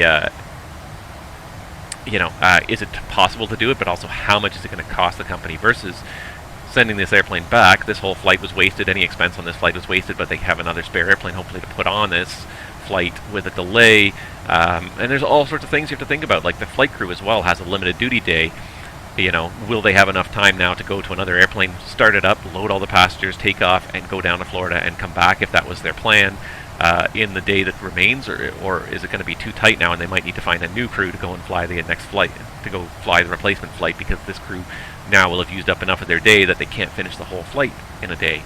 So tons and tons of considerations that would go into a decision of whether to turn back or whether to continue. Safety obviously is paramount, and that's number one, and if there's any question about safety, you would go back without a doubt. But then once you conclude that it is possible to safely continue the flight, then there become a whole bunch of logistical questions that you have to answer, and that's more the company's job. That's the dispatcher and the operational control manager's jobs to figure out what's the best way to tackle this problem, what's the best way to solve this problem. Can we continue? Is there a way to fix the airplane down there? What's the likelihood? Without, you know, they may ask you some questions to try and sort of diagnose the problem and see what the likely scope of the repair is. I would say because the auto system and the alternate system both failed, and because we're in manual mode, I would say that this would be a very difficult, this would not be a quick and easy repair. Some repairs are really quick and easy. Maybe just a system reset, and maybe that's all it would take is a reset, reboot the computer when we get there, but you know, that's a risk you have to take too, because if it's not that, and you have to start getting some parts and taking apart part of the airplane, you're looking at a couple of hours of downtime, potentially some mechanics that don't work for WestJet but work for some other airline or company based in Orlando that would have to fix this airplane. It would cost the company a pretty penny. Hoy. And I'm curious, do we have an MEL? Does PMDG have an MEL list for this airplane? I'm not sure that they do. I don't think they do. But yeah, that's something you would have to look. But you know what? The internet is a wonderful resource. Let me just see what I can find here.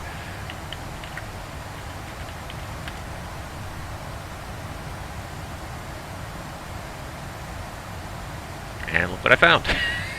Didn't take me very long. The master minimum equipment list for the Boeing 737 series all the way up through the 900 series. So what is deferrable?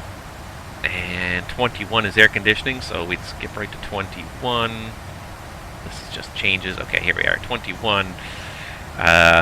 Usually the bigger systems, the overarching systems, are the first ones in this under here. So 21 air conditioning packs. Air conditioning packs. Air conditioning packs. And maybe pressurization's in here, maybe it's not. Yeah, cabin rate of climb indicator, yeah. Pack turbofans. Rate of climb indicator, cabin altitude warning system, cabin indicator. Cabin altitude indicator, pressure indicator, cabin pressure indicator.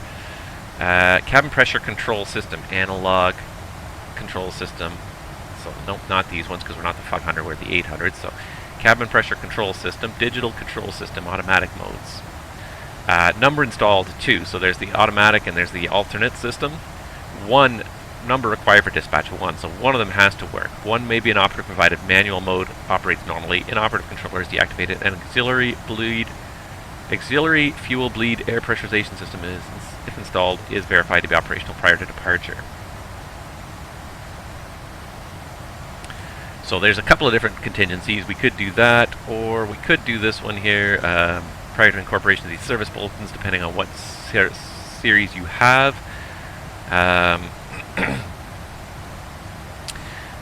So then there's also usually different versions, different MELs you can apply depending on the systems you have and how much equipment you have left. So number installed 2, number required for dispatch 1, and these are the conditions. Or you could skip down to digital system 2 installed, 0 required, maybe an operative for unpressurized flight. So provided procedures established and used to ensure lower forward cargo compartment remains empty. So there's a whole bunch of conditions here if you want to do an unpressurized flight. So if you want to do a pressurized flight, you have to have one of them working. If neither of them work, you could fly it, but it would have to be unpressurized. So there's different possibilities here, but the fact that both the auto and the alternate system failed make me think that they're not going to work, and unpressurized flight would be the only possibility. So deferring the system is probably not going to happen for flights from Orlando to Toronto. You're not going to be flying at 10,000 feet. So yeah, I would say, looking ahead as a captain and sort of talking to the company, I would say, yeah, deferring, it's probably not going to be an option. It's going to have to be fixed before the airplane can be flown again with passengers on board. So do we think it's going to be fixable in Orlando? The nice thing about a 737 is there are thousands of them operating out there, thousands of maintenance bases, and thousands of parts departments out there. So chances are probably WestJet can get some parts pretty easily down to Orlando. If they're not there, they can probably get them shipped down there pretty quickly from somewhere closer than maybe WestJet's base. So fixing it is probably a lot easier. Depends on the aircraft type. Some aircraft types, there may not be as many parts in stock, but 737s are ubiquitous. They're everywhere, so getting the parts may not be such an issue, and there's probably a lot of mechanics all over the place that are experienced with different parts of 737. So yeah, I would say that continuing the flight's probably the best option, especially now that we've gone as far as we have. But boy, would it be a pain in the butt for the company now. Now they're going to have to take this airplane offline when we get to Orlando, possibly cancel the return flight and find somebody to fix it, or at least delay the return flight by several hours while somebody fixes the system. Possibly just replaces that digital computer. Oh, good times. Glad that's not me trying to get back from Orlando today. Wow. So yeah, totally distracted me from what I was originally going to talk about today. Alright, so what I was going to talk about...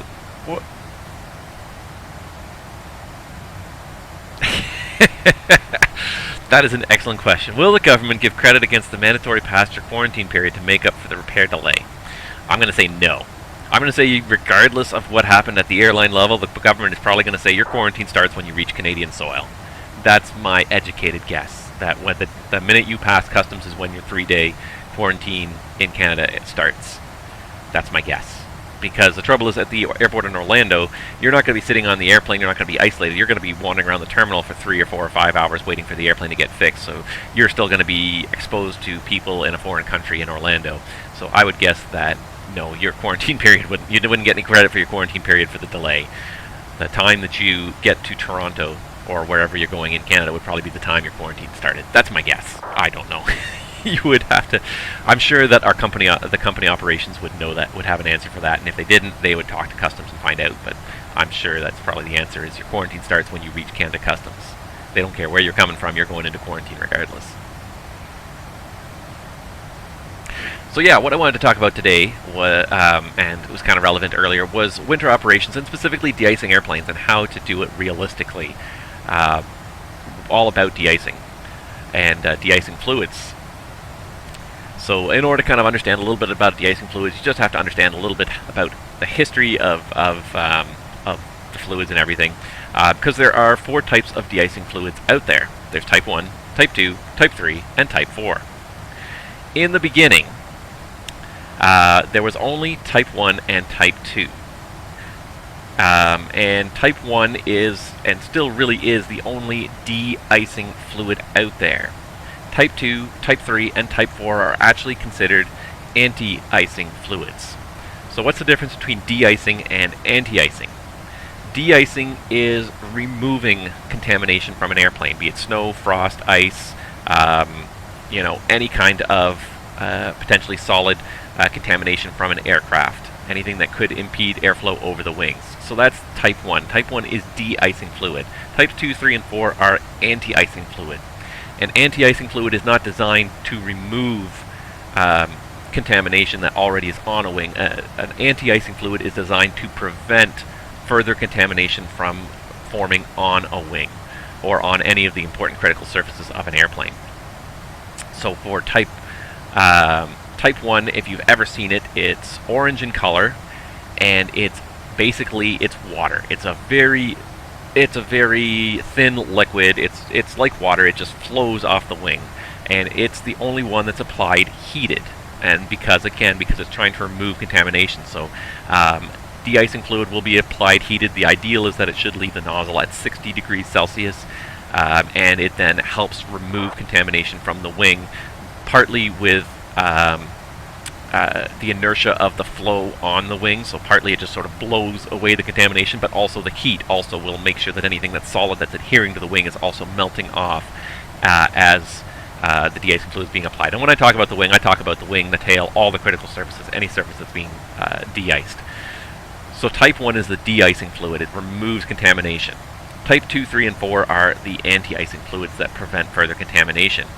Type 2 was the original anti-icing fluid that was designed. It was designed to be, and you'll see this if you ever see any of these de-icing fluids applied, but it's designed to be a much thicker fluid.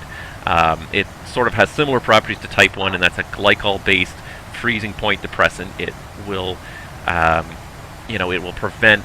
It won't prevent freezing, but what it will do is it will depress the freezing point, so that the contamination falling into an anti-icing fluid actually can be below 0, but it will not. It will not allow it to freeze into a solid mass. So it basically decreases the freezing point of the fluid on top of the wing.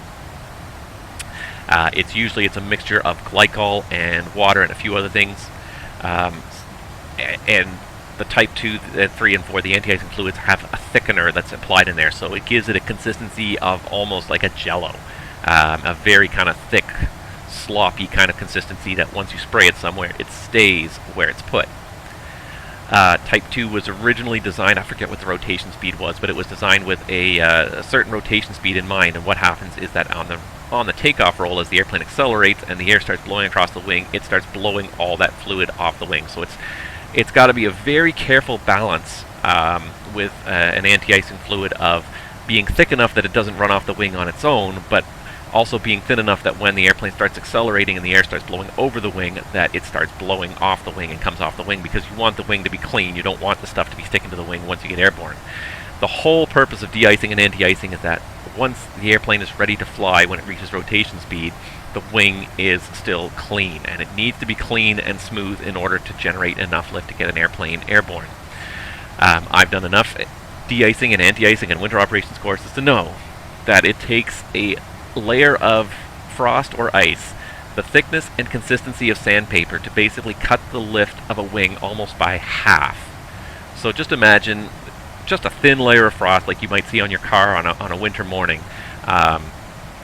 and you wouldn't normally scrape it off the roof of your car or the hood or anything. You'd scrape it off the windows, but you wouldn't take it off the hood. But on a wing, that thin layer of frost that is just like, that has the same consistency as sandpaper, could cut the lift from a wing by half, and will definitely make it so that there's not enough lift to carry this airplane up into the air. So this is the whole point of de-icing and anti-icing, is that the wing is clean and has nice smooth airflow over it, because if that airflow gets too rough, you won't get enough lift. So again, the Type 2 and 3 and 4 fluids have to get off the airplane's wing before you reach rotation speed. So Type 2 was the original anti-icing fluid that was designed, and then aircraft engineers came out with the Type 3 and Type 4 fluids. Type 3 is designed to have a low rotation speed. You won't find Type 2 anywhere anymore. Type 3 is pretty rare. There's only a few places that have it. Type 3 is designed with a slightly lower shear resistance than Type 4. And what that means is that it will blow off the wing at a lower speed than Type 4. This is for aircraft that might take off at a lower speed. Type 4 is kind of designed with an ideal rotation speed somewhere above 100 knots. By the time Type 4 reaches 100 knots, it should mostly be blowing off the wings of the aircraft. Type 3 is designed with a lower rotation speed. I forget what the exact criteria is. I want to say 80 knots. But it's designed with a lower rotation speed, so most of the fluid will start to blow off the wing at about 80 knots. So airplanes, generally you're kind of looking in the direction of turboprops that will have a rotation speed below 100 knots would need to use Type 3, or they would need to make sure that they accelerate to above 100 knots before they try to rotate if they have Type 4 on the wings. Most turboprops, this is not a problem. You can usually fly a little bit faster, rotate a little higher. However, there are select situations where there may be short runways and a turboprop airplane may not be able to accelerate to over 100 knots before they have to rotate. So that's the few times when Type 3 will probably be produced and used, and it's very rare. It's not common at all, but it does exist out there in aviation in a few places. Usually short runways with turboprop aircraft where the rotation speed does need to be below 100 knots. So Type 3 will require a rotation speed somewhere between 80 and 100 knots. It's a little bit thinner than the Type 4 because it's designed to shear off the wing starting at 80 knots. Type 4 is designed to shear off the wing starting at 100 knots. So when an airplane reaches 100 knots, you'll see all that Type 4 start to just blow right off the wing, and by the time the airplane reaches rotation speed, it should all be gone. Type 4 fluid, if you've ever seen it too, is a green fluid. When you go to get de-iced, it's also important to be aware that if you need Type 4, if it's not snowing, if you just want Type 4, or maybe you need Type 4 because it is snowing, even if your airplane's not contaminated, Type 1 will always be applied first before Type 4. So in order to make sure that the Type 4 works properly, the wing has to be cleaned when it goes on, which means that Type 1 has to be used to clean the wing first, and then Type 4 is applied. So it's always, if you ever ask for Type 4, they're always going to put Type 1 on first, just to make sure the wing is clean, and then they'll put the Type 4 on top of it. If you only want Type 1 because it's not snowing, because there was some frost from overnight, but it's not snowing now, then they would put Type 1 on there only. So how do you know how effective this is going to be?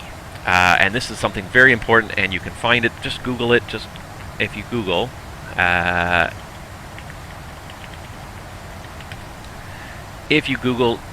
TC for Transport Canada, holdover times, you'll find a link to the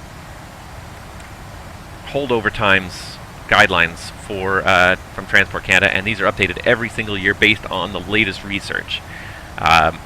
So it's a PDF document. It's free to anybody that wants to read it. You can use this to determine your holdover time.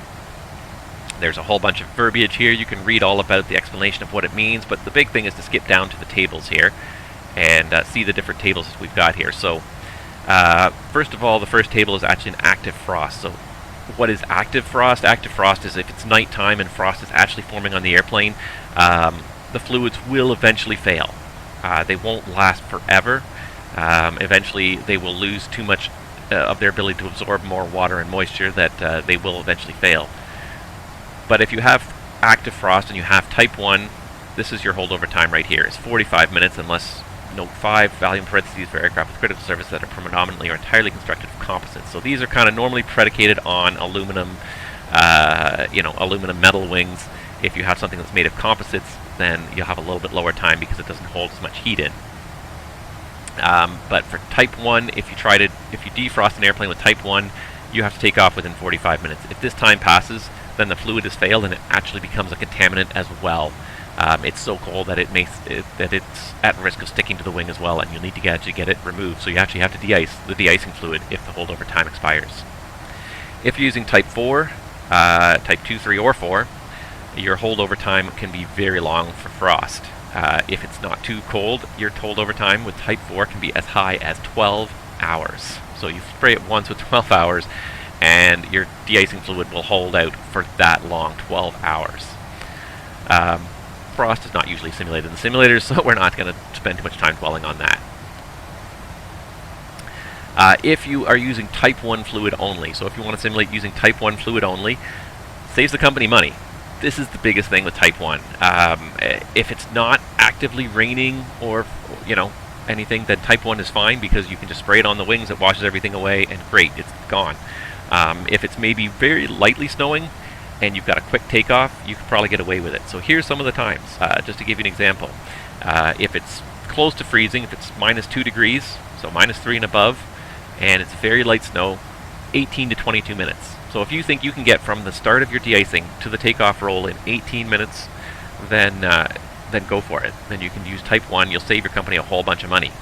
But if it's colder, then the fluid is not going to last as long, it's going to lose its heat pretty quickly, because part of the reason type 1 is effective is because the heat within the fluid as well. It's not so much the thickness of the fluid, it's the heat. If it's colder, it's going to lose that heat faster. You may only have 7 minutes if it's below -10. If you're talking freezing drizzle, it's going to build up pretty quickly on the airplane. You're not going to get much time. Light freezing rain, 2 minutes. I would say good luck to you in most cases with 2 minutes. I would not even be messing with these. Anything less than 10 minutes I probably wouldn't be messing with, depending on the airport. Some airports, you know, if you're the only aircraft there, you can taxi out quickly and take off quickly, great. But if you're de-icing with the engines off and you have to start the engines and taxi out and set the takeoff flap and do all your checklists and everything, I would say 10 to 12 minutes is kind of your minimum. I wouldn't be anything much under 10 to 12 minutes. I would not be going for it. So if we were dealing with light snow here, not just very light, but light snow, I would probably say type 1 and type 4, because these times are pretty short. You're going to have a hard time making these times. There's a whole bunch of notes down here. If you ever want to use these tables, make sure you read them and understand them. And there's certain conditions that there are no conditions for. These are all tested. This is all done by actual real-world testing. So some of these conditions, the times are so short that they're not worth mentioning. Freezing drizzle below -10, or it's considered an impossible situation where you can get rain on a cold soaked wing. You're not going to get rain itself, not freezing rain, but just rain when you're talking way below 0. Maybe okay, -3 and above, but if you're talking -10 and below, you're not going to get any rain. So these are things that have been tested. Anything that hasn't been tested, they're not going to give you a guidance for. So that's type 1. If you get type 1 and then cover it with type 4 as well. Oh, there's 2 type 1 tables too, by the way. This one is for predominantly aluminum wings.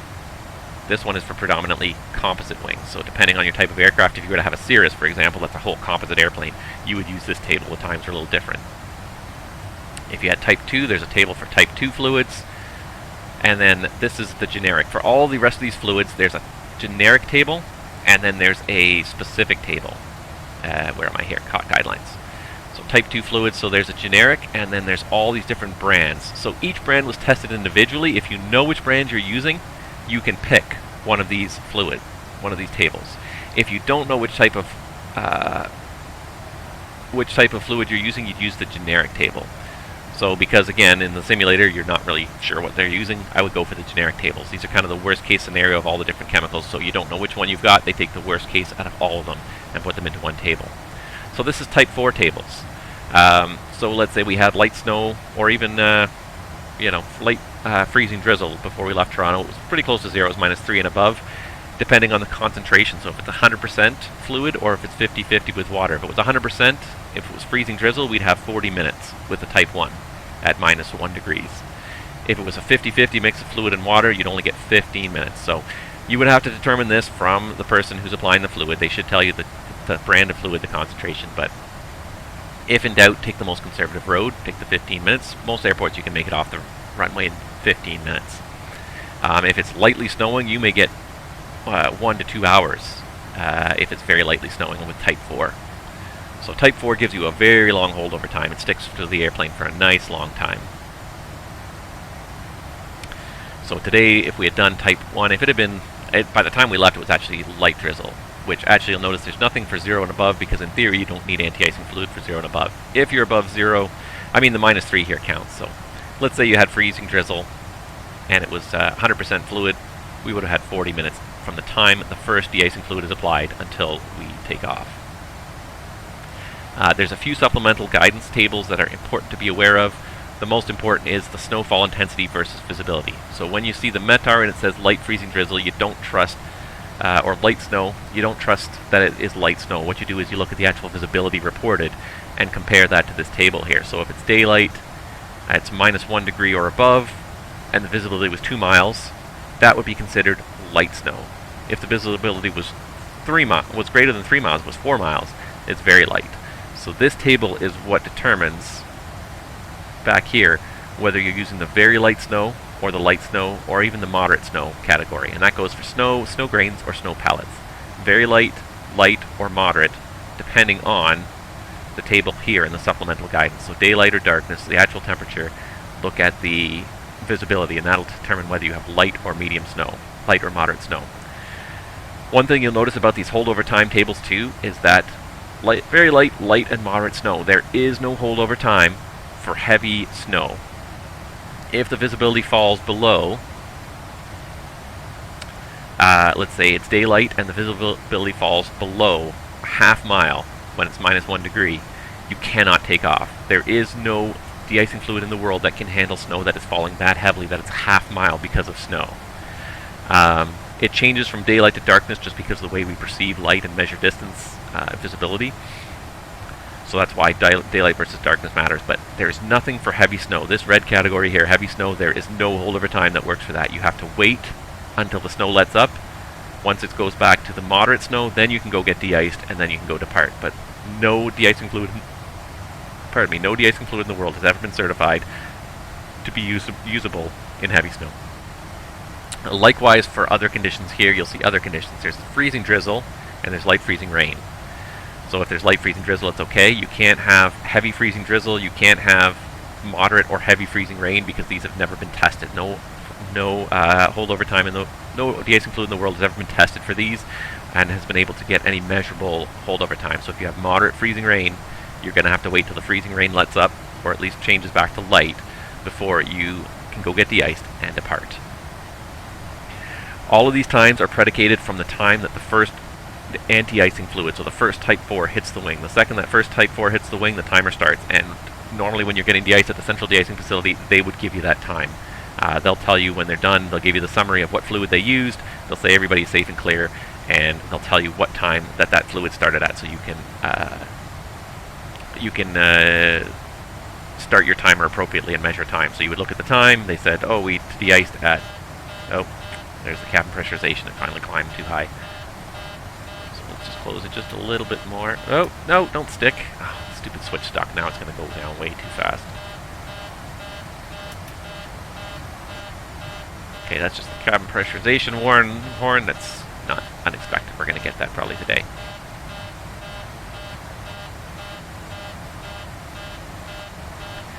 Yeah, go away. Alright, is it actually going down? It is just slightly below 0, so it will go down. It will eventually stop that warning horn. I don't think I can reset it, no. It's gonna buzz until the pressurization reaches the normal altitude. So there we go.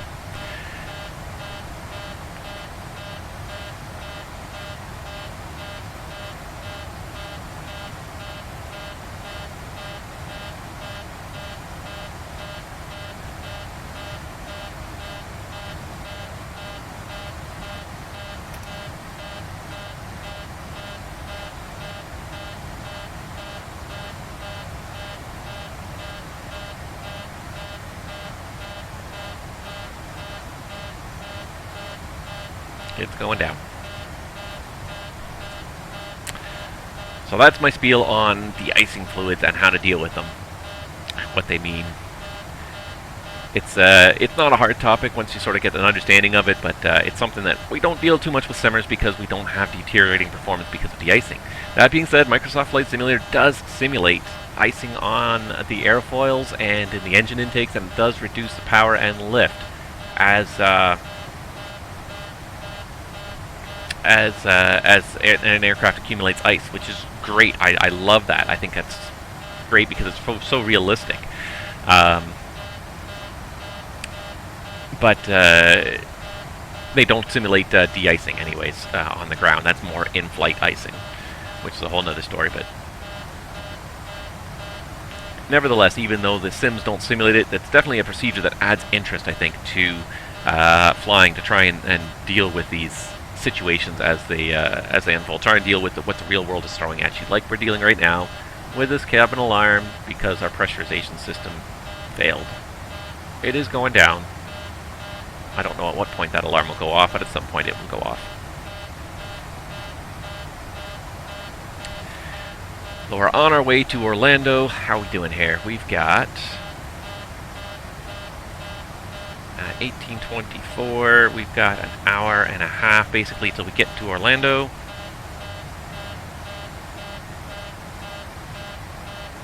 And we do have Jacksonville Center online here. If I can just check with my Sim Toolkit Pro here. Let's see roughly when we're going to enter. I know that Charlie West is just entering Atlanta's airspace, so we're not there yet. There we are. So we just passed Charlie West. Looks like we'll just sort of scrape into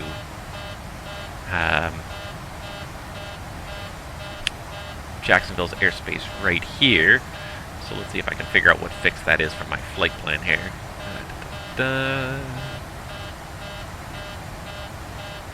Not that one, but this one. No, they don't have the fixes on there. I thought I had the fixes on there. It's this one right here anyways, where it takes a slight turn to the right, so maybe we can just do it this way. It's not SPA, but it's Wigvo.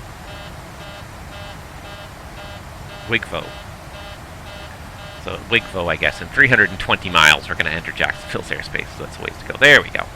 Killed that alarm.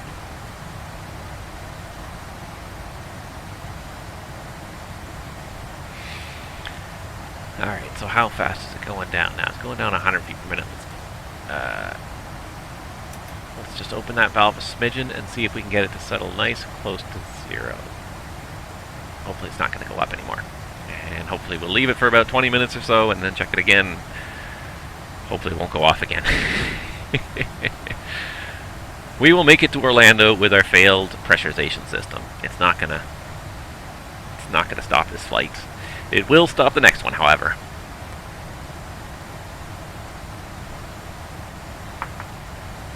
It's a fun thing about aviation. So when you're dealing with these things, anything that happens in flight, you deal with it in flight. You can continue or turn around or divert as you see fit.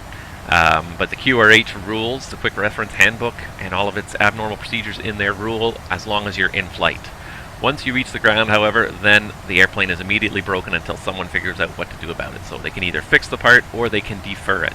But again, it has to be in the Master Minimum Equipment List, the MEL. Well, it has to be in the MEL. Every aircraft has an MEL, which is its minimum equipment list, based on the Master Minimum Equipment List. So the company that made the airplane, so Boeing in this case, put together this Master Minimum Equipment List approved by the FAA that says that this is how we figured that you guys can use all of these are all the systems that can be broken and you can still use the airplane, and what combinations of them would not be allowed. So for any MEL, it'll say how many items are installed, how many are required, and what the conditions are.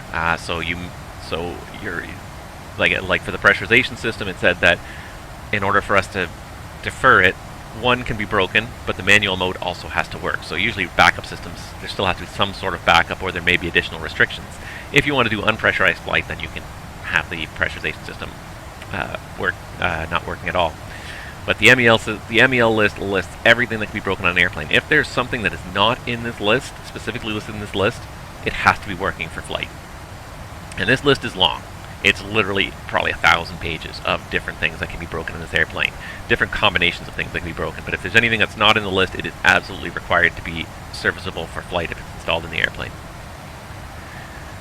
So the second we hit the ground with this thing failed and not working properly, the airplane is broken until someone comes in and either decides to defer it and let the airplane fly if it's possible, depending on what the nature of the malfunction is and if there's the backup systems are working, or it may just be broken until it's fixed. And those are decisions that are above the captain's pay grade. Once we get to the airplane successfully to its destination, then that's the company's problem. Alright, so we passed Charlie West, we're passing Niels here in a little bit, and we are also, how far from our top of descent point now? Our top of descent point's not accurate actually either, because we need to put an arrival in there. So let's start doing this. I'm just going to set this up a little bit so we have some arrival information, because I think I'm going to take a quick little snack break for myself here. It's been 2 hours of streaming now, so I'm going to take myself a little snack break in a few minutes here, but first let's just make sure that I know exactly when we do need to be back here.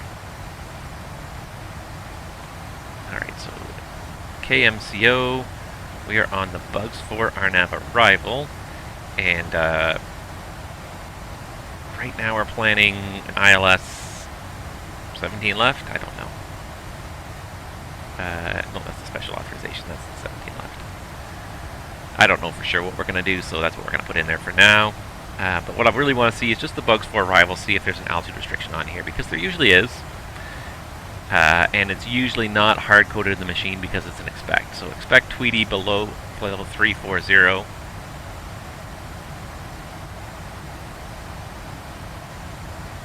I wonder if this is the Bugsy arrival too.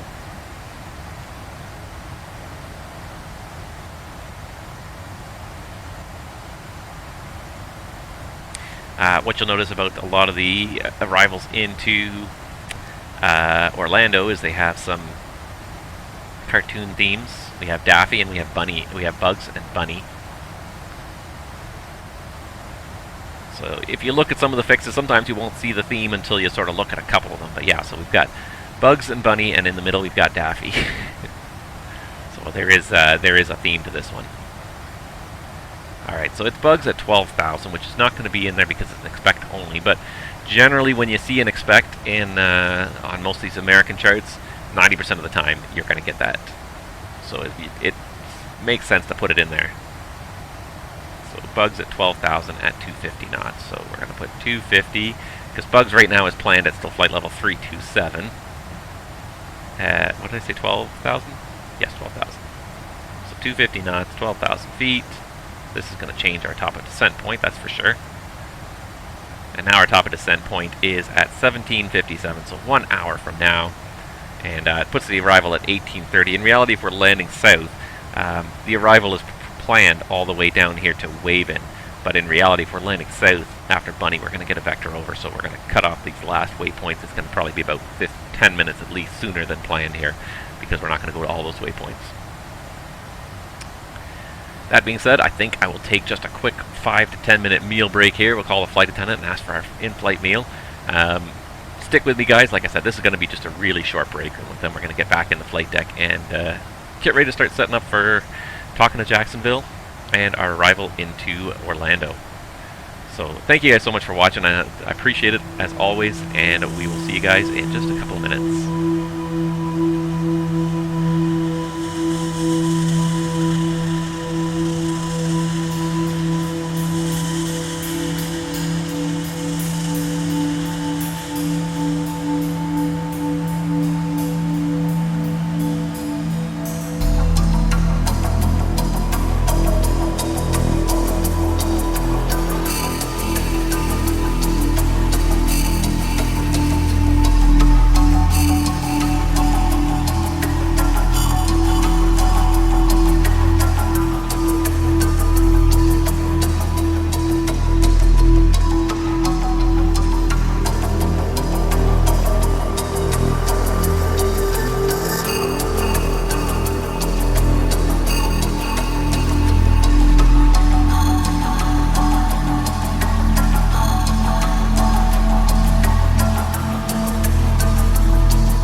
still determined to push ahead. Of course. We're not even halfway.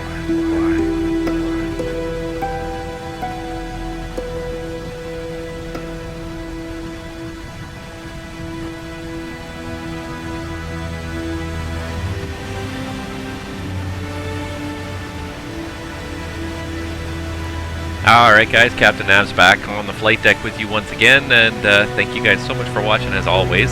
We are continuing southbound. It does not look as snowy out there anymore. Hopefully we're making it into some warmer weather now as we head southbound towards Florida. Sunny Florida is beckoning and we are answering the call. Jamie asked earlier, and I actually didn't. I meant to answer the question. I was just in the middle of a different topic, but he asked if I'm always flying the same aircraft. As of right now, I am. I am flying. This is my WestJet 737 that came with the PMDG, or it's in the you know, livery manager, the PMDG livery manager. And so it's the only one they have, I believe. So I have been flying the same call sign, the same registration over and over and over again. I don't think they have any others, but now, see, you made me interested, so I'm going to go and look here. I know for a while they did not, but I know now with Global Flight Ops on the horizon, they've been trying to, what is this, the 800 split, isn't it? They've been slowly increasing the number of registrations available because these are going to be all the airplanes that are available in Global Flight Ops. So, surprisingly, WestJet has not yet received a diversity of registrations. They still only have one registration, unless they have other ones. I don't think they do, though. Now I'm curious. I'm just going to look and see if they have any other ones here. No, WestJet there. No WestJet there. See, I don't think they do. I think they've only got the one WestJet airplane in their fleet so far. They've got like 20 or 30 Alaskas, 20 or 30 Deltas, but only one WestJet. So I'm hoping that's going to change as Global Flight Operations eventually slowly makes its way into the fore. That's one thing that's surprised me a little bit and disappointed me, is how long this has been in coming. Global Flight Operations was announced like 2 and something years ago now, maybe 3 years ago. It's been a while, and it's still in development. It's not there yet. And I mean, you can't fault PMDG for wanting to put out a good quality product. I mean, we all despise Microsoft a little bit for putting out such a sort of half-completed version of Microsoft Flight Simulator. So PMDG is definitely a company that takes the opposite approach. They do not believe that when people are paying good money for their products, that they should be early access products. They believe in a firm quality beta testing program and releasing products that are maybe not final versions. I mean, there's still always tweaks and things that they add, but things that are, but they believe in, you know, putting out software that is not broken when it goes out there the first time. That it's workable as much as possible, as much as the beta testing allows when it first comes out, rather than the current software model now of release everything into early access, let the user base work out the bugs, they'll pay us to work out the bugs. Yeah, that philosophy kind of really bothers me. And it's the same thing too. I'm just gonna do a quick little status check here in the airplane here. Oh, there we go. We got a fuel light on there. So let's get those fuel pumps off before we burn them out. And there we go. Otherwise, it looks like we're still underway. No real problems in here. Yeah, if I can have a moment to rant about something that does bug me a little bit, and that is the general philosophy of tech companies of letting everyone else make content for them for free. So for those of you that have not been watching the news the last little while, Australia and Facebook have all but come to you know, digital blows at this point over Australia's new legislation that forces companies to you know, the internet media companies, if you will, the social media companies, to pay for content that is being put together by other companies. So Facebook and Google are probably two of the biggest companies in the world and most renowned for using a lot of other people's content, and and there's a whole whack of issues in there. But basically, what Australia did is said that you cannot provide you cannot put the news on your website, put news that is published by other companies onto your website, and show ads over it without compensating the companies that actually wrote the content. And it's funny. It's a tough sort of little digital world we work in. Like, at what point do you pay for content? If you link to somebody's content, do you have to pay to link to their content to demonstrate to it? And I think there is maybe a little room for discretion in there, but I tend to agree with what the Australian government has done and says that either you will either enter contracts with the companies whose content you are displaying to pay them, compensate them for the content you're displaying, or we'll send you to arbitration, and that arbitration will determine an amount that you have to pay for that content. Because at the end of the day, Google and Facebook and, of course, YouTube and Twitch and everybody else, and here I am streaming on Twitch as an irony, as a bit of irony for the whole thing, but to make my rant here. But all of these companies expect everybody else to make content for them for free so that they can derive ad revenue from displaying ads above the content that they did not create. They created the system that shows some of the content, but they did not create the content, and they want the content to be given to them for free so that they can make money off of it. And so I do take a lot of issue with Google and Facebook. I have a whole lot of problems with Facebook, so don't even get me started too much on Facebook, but I feel no pity for Facebook. They want users to create everything for them for free with no compensation, create huge platforms full of information, full of opinions and news and everything else, and not pay a cent for it, and then make money off of it, make money off the ads. And I know the platform is not free to run. I know you guys are going to argue right away, well, it's not free to run these web servers and web services, and I'm okay with that. But that has to be part of your cost model as well, is compensating the people who created the content. Your only cost is not just providing a platform, but if you are displaying content that is copyrighted by other people, you need to compensate them for it. And that does bug me a lot that Facebook is arguing so vehemently against it, because they know that they've been getting a free ride for a long time on the backs of their users who create content that other people want to see, and so hence other people log into the network and see the ads that are displayed. Google is also an interesting study, and Google's been a little bit more proactive about it and has gone ahead and made agreements with a lot of news organizations to compensate them for what's displayed on their website. Google is, again, it's kind of it's not an easy thing to necessarily say it's black and white, it is right or wrong, because Google, in its origins anyways, was a search engine. All it was a collection of links to other things. And in that sense, I don't think Google should necessarily pay money for links for people searching for things. If they provide a link to another website and say, here's the website with this information on it, and here's the link to it. Go to that website if you want to find out about anything. You want to research all about widgets. You type in widgets and it comes up with a list of web pages. You click on the web page and you go to the actual web page. Google has then provided a service by being a search engine. Where Google has started to cross the line is that they are also displaying the contents of those pages now on their website in such a way that you don't even need to visit their website. And you search for almost anything. And the first couple of entries that come up are often excerpts, summaries from other websites, like Wikipedia is one of the most common ones. You search for almost anything. Let's see if I, just as an example, if I search for PMDG, just because it's the first thing I can think of, because we're sitting here in a PMDG airplane. So if I Google PMDG, I get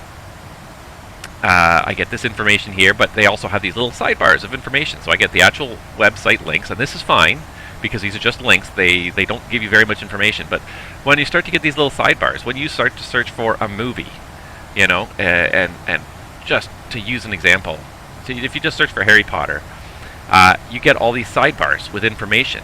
And this information is not from Google. This is extracted from Wikipedia. Does Wikipedia get compensated for this extraction? You got to ask yourself, because the second they start actually displaying information on here, not just where to go to find the information, but they actually display the actual information on here. I didn't mean to type in Harry Styles. I type in Harry Potter. Anyways, it doesn't matter. The point is,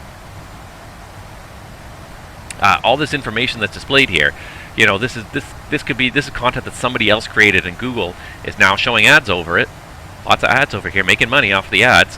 And you don't even have to visit this person's website anymore because Google has now extracted the information and is showing it on here. So a lot of this is from Wikipedia. Wikipedia could use that money, frankly. But that's just sort of typical of a lot of the things that Google does now, is they're now displaying more than just search results. They're also taking other people's information and showing it and displaying an ad over it. And I could read enough on here to get an idea of what Harry Potter is without ever seeing what's, without ever seeing this actual website, and maybe seeing an ad and compensating this website.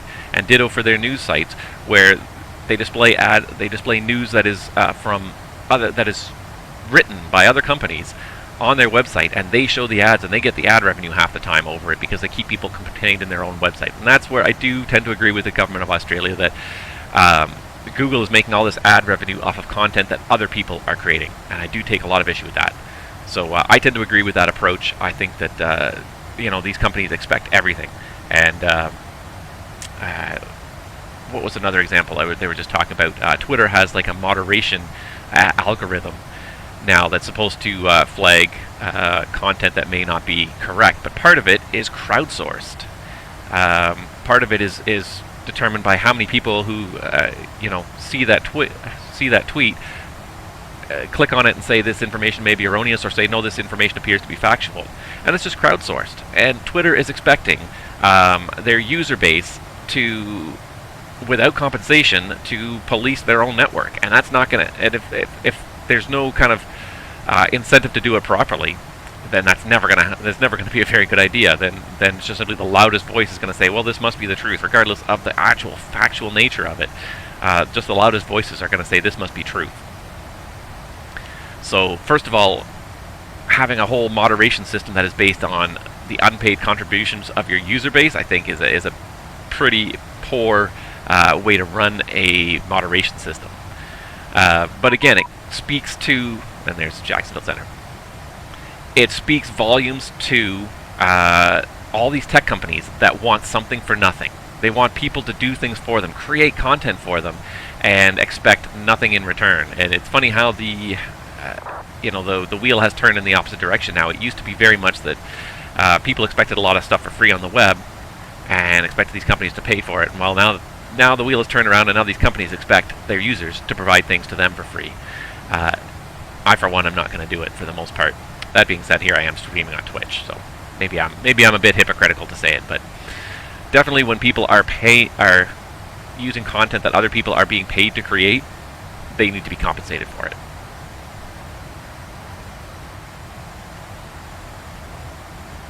$35.92 for Jax.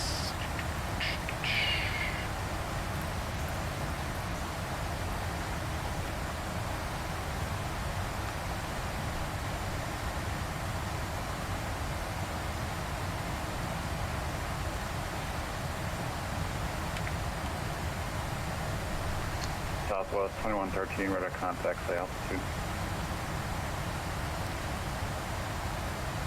Southwest 2113, roger, turn right heading to 80 vectors for the climb. Jacksonville Center, good afternoon. WestJet 1000, flight level 340. WestJet 1000, Jacksonville Center, squawk 1072. Squawk 1072, WestJet 1000. Center, good afternoon. Couple 340, level 210. 1072 in the box. Car 4340, Jacksonville Center, squawk 1060. 1060, Southwest 340. WestJet 1000, radar contact 13 miles southeast of Colliers, welcome aboard. Thank you. Southwest 2113, direct deploy when able. Yep, there's Colliers right there, perfect. Alright, so now we're on with Jacksonville Center, and they should, as long as they're here, provide ATC almost all the way to the ground in Orlando, which is great. I wonder if they have anything up for an ATIS in Orlando. Doesn't look like it right now. Oh, didn't mean to do that. Just meant to do that. Alright, just having a quick look here to see if Jacksonville does, in fact, yes, they do indeed have an ATIS going in Orlando. We're too far away to get it, but if we were to send for it by ACARS, we would get it. So let's just see if we can get this ATIS here. Information Foxtrot at 1653 Zulu, so that's current. Winds 154 at 10 miles, scattered at 32, scattered at 8,000, 26 degrees! I love it, I love it. No more winter here. 3018 on the meter, ILS is 17 left and 18 right, available on request. Visual approaches, landing 17 left and right, departing runway 17, right, no temps. Charlie South Foxtrot closed to notice, push past pilot discretion, operations. Aircraft operator transponders on. Okay, birds and deer in the vicinity of the airport. Okay, so yeah, looks like we are going to be straight in, which is great. That cuts about 10 minutes off our flying by not going past Orlando, but landing on this side. And actually, next thing on my list of things to check for is start thinking about... Whoop, wrong button. Start thinking about an arrival gate into Orlando. So that tells me WestJet has not flown there for a while, given the vacationing nature and the current climate. WestJet 1000 last flew over a year ago. However, I do have gate information, and it did arrive at gate 93 1 year ago, according to FlightAware. Thank you, FlightAware. Okay, so we do have gate information. Gate 93 in Orlando is the arrival gate. Fantastic. Okay, so we've got an arrival gate. Need to start working out some parameters for our arrival here. So 26 degrees, and what did I say the altimeter was? 3018.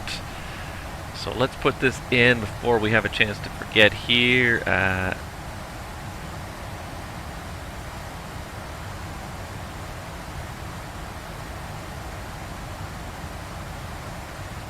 3018. There you go.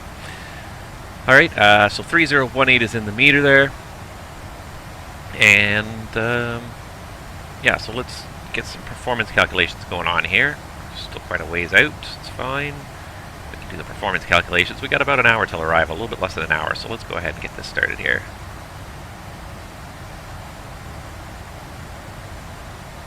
And I should be showing a landing.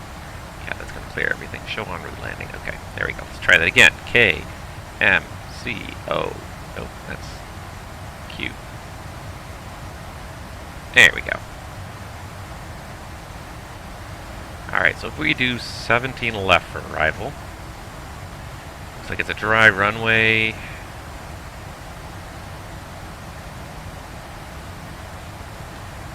.26 degrees we determined out there, and 30.18. We'll just take no reverse or credit. Flaps 30. Landing, air conditioning on, anti-ice config off, brakes, auto brake level 2, and normal. None of these, our pressurization issue will not affect our landing distance, so it's non-normal at this point. This is all the stuff that would affect a landing distance, so flaps, flap issues, hydraulic issues, brake issues, that sort of thing. None of that is the case today. And landing weight. Let's see here. What are we showing for a landing weight? 139,000 when we get to.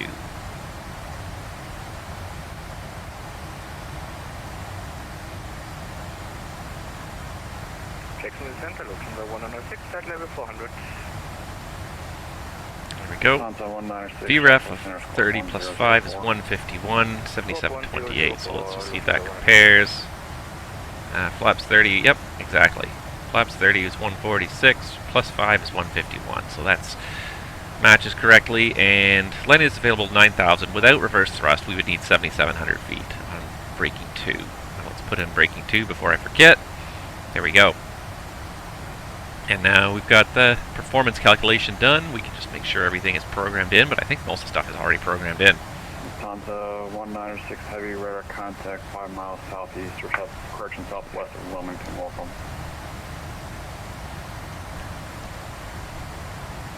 Alright, let's just have a quick little see what's going on in the cabin altitude here. Now the differential's gone way too high, so let's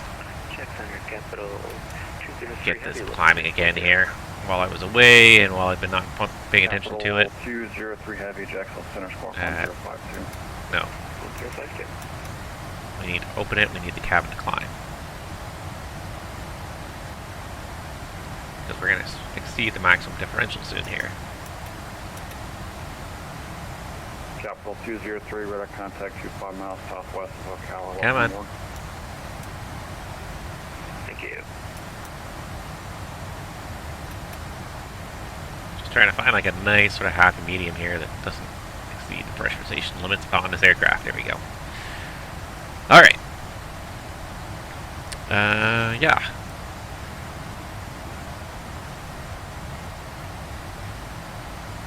Where are we right now anyways? We're trucking across. Yeah, we're coming up the Beam Savannah there. So we're trucking over Georgia right now. We'll be over Florida in another little bit here. A little bit less than an hour to go. Flying over the weather that brought some snow up to our house earlier today, but it's all gone now. It's all part of this sort of long weather system here. But it looks like we're just entering Jacksonville here as we just cut through Jacksonville. About 1 hour of flying here, and we'll be on the ground in Orlando. We're already more than halfway down Georgia here.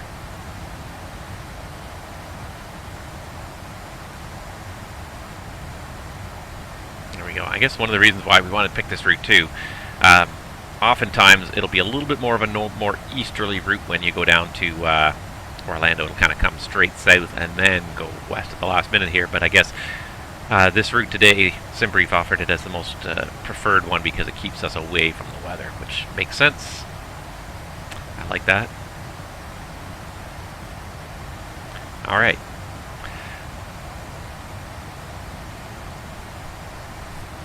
So we are just going to start setting up our arrival here. We've got the landing performance in there. Let's go ahead and start pulling up our charts here.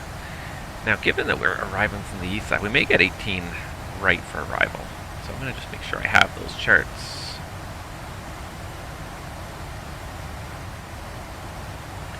I don't know if we're going to get 17 left or 18 right. We might get 18 right just because of the direction we're approaching from. I'm used to approaching from the other side, from the east side, on the SeaWorld arrival usually. So hence I normally kind of expect a 17 left arrival, but we may get 18 right, so let's go ahead and Good morning. let's actually plan on 18 right. That to me makes more sense, because if you look at the arrival, we're going to be entering the terminal. We're going to be a lot closer to 18 right, which is this one over here on the west side of the field. So it makes a lot more sense for us to land on 18 right, 17 left. So let's plan on that without knowing any better right now. So let's get some stuff in here. Let's see, first of all, let's get the minimums here. Oops, wrong button there. Let's do this. Nope. What am I doing here? I don't even know what I'm doing here. ILS 18 right, that's what I'm doing here. The minimums for this are 294, so let's get 294 in there. Oops. That's the wrong one. This one. There we go.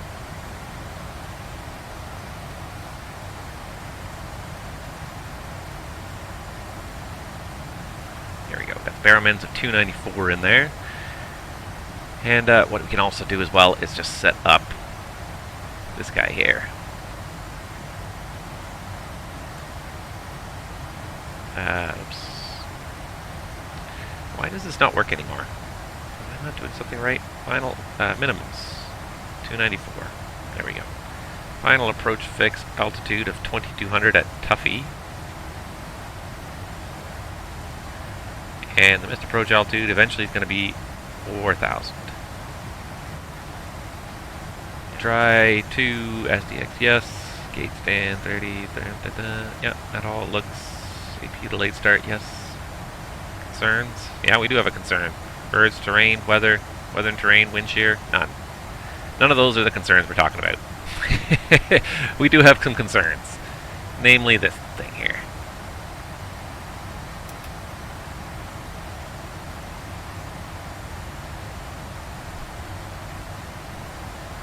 Got to manage that on the way down too, and that is not going to be entertaining. That's going to require a little bit of extra effort on my part. I suppose I can do it.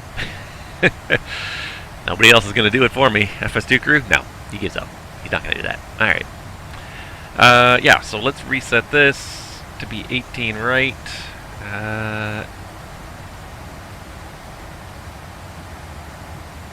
So ILS 18 right by a haul up. Same arrival. And good, the bugs restriction is still in there. It's rethinking everything. Waving haul up naval honor. Hammy Tuffy, yeah. Here's another one, naval honor. That looks like that has some significance. Sometimes you just have to say them out loud and something kind of occurs to you with these fixes that they mean something.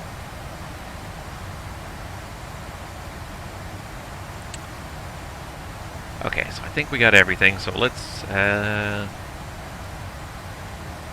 that to 2. Yeah, alright, let's do it. Are you ready for the approach briefing? I am ready. Okay. Can I do this? There we go. I keep hitting the wrong button there. Alright, now we'll bring this up here. That'll do. Okay, so again, we are starting with the Bugs 4 RNAV arrival into Orlando. This is on... Just going to move you over. 10-2 Bravo, effective on the 13th of December of 2019. Alright, DDI or GPS is required. We are a GPS equipped aircraft. Radars required. RNAV 1 will be available after we pass Shemp. And turbojets only. MP transition ATC assigned only.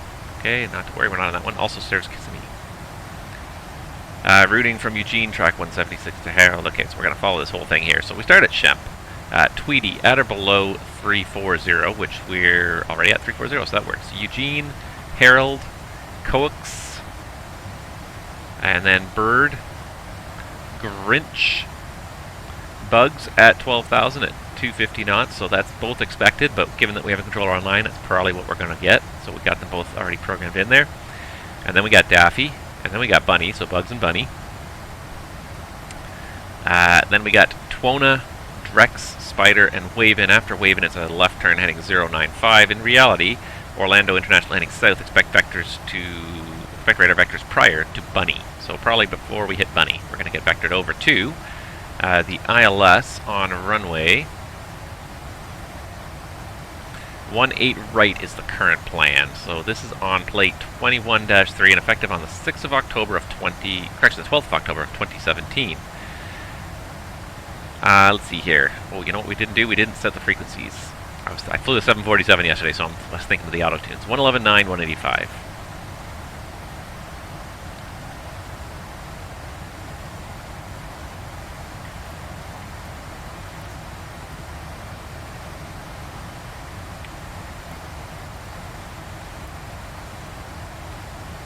$111.9, $111.9, and $185.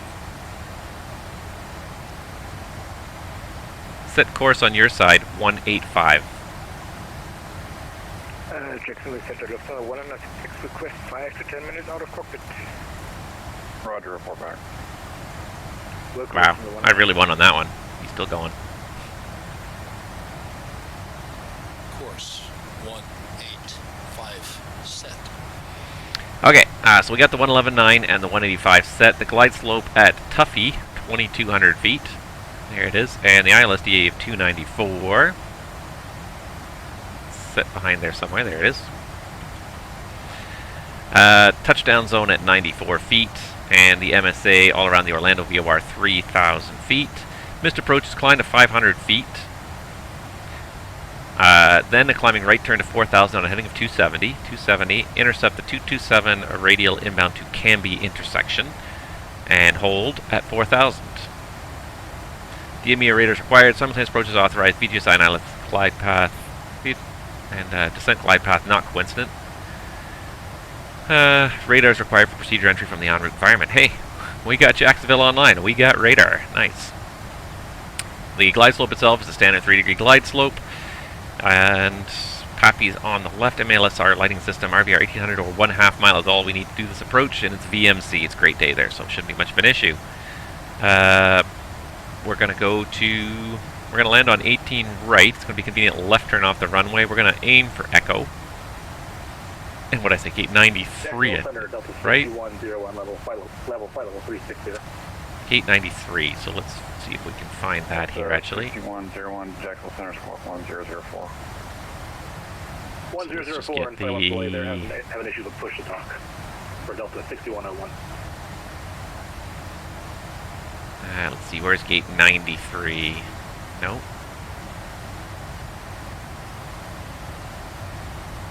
Terminals 2 and 4? Yeah, there we go.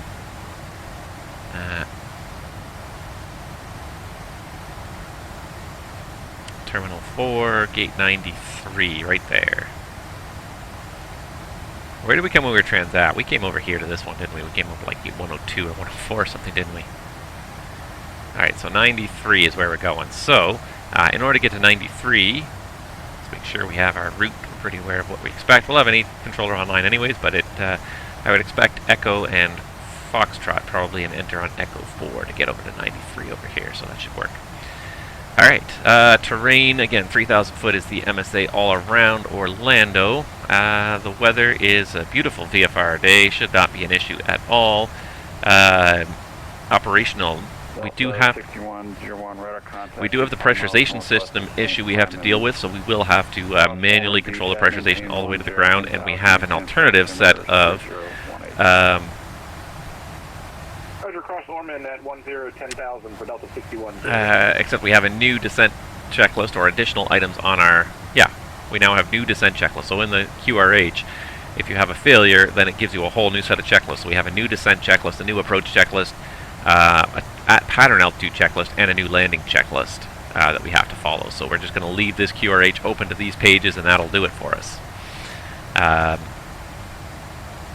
that's about it. See. WestJet 1000 cross Bugsy at maintain 12,000 and 250 knots. The Orlando altimeter is 3018. Cross Bugsy at maintain 12,000, 250 knots. WestJet 1000. All right, there we go. We got a descent clearance already. Get that set in there, and then we'll go back to finish our approach briefing here, which is he called it Bugsy, but I think it's supposed to be Bugs, because then it makes more sense with Daffy and Bunny. Okay. So that's 12,000 feet. What was I? Okay, yeah, sorry. So we're going to look at the NOTAMs. That was the only thing I had not yet looked at. If I can find my flight plan. Where did I put it? I have a lot of tabs open here. Where's my flight plan? There it is. Just see if there's anything relevant for Orlando. Let's see here. 22nd of February. That's us today. Until 1800 Zulu. And it's going to be past 800 by the time we get there, so those won't count. Echo 1 between Echo and Foxtrot closed. Okay, not affecting us. Foxtrot between Bravo and Charlie closed. Okay, that might affect us. Foxtrot between... Oh. Closed aircraft with wingspan 214 feet. Okay, good. Foxtrot between Charlie and Echo 2 closed, lighted and barricaded. Charlie to Echo 2, that's closed. Okay, so we will have to take Echo by the looks of it. Apron air set 1 mark, that's standard.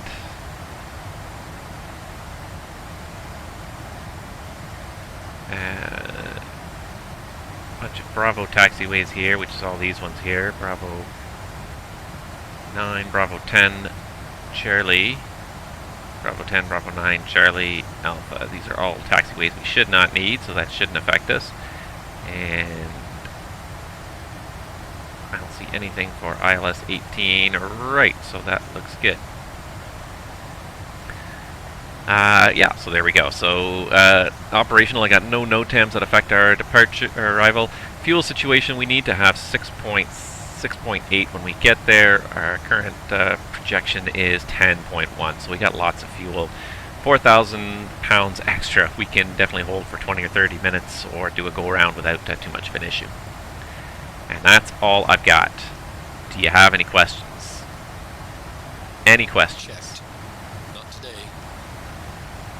Very good. And that's it. Carry on. We're about, what are we here? 10 minutes away from our top of descent point there. as we start to head down the coast of sunny Florida. Can't quite see it yet behind all the clouds, but you can see here just from the line of VORs that we can see, the coast is somewhere around here. Actually, I should be able to throw terrain up here. Will it show us water? Everything's below us, so it might not even show it. Not much to show on the terrain, I guess. Oh, here it comes. Yeah, not too much high terrain around here. Florida's flat as a pancake. Not good when you're trying to find high ground during a hurricane, I guess.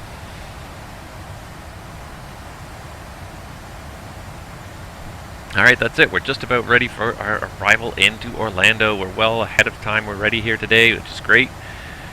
That's all I've got. Just wondering if anybody has any other questions. How's this cabin pressurization doing? It's rising slowly. The differential's going down. Hopefully that could get us through 10 minutes here. If that gets us through 10 minutes, then we can...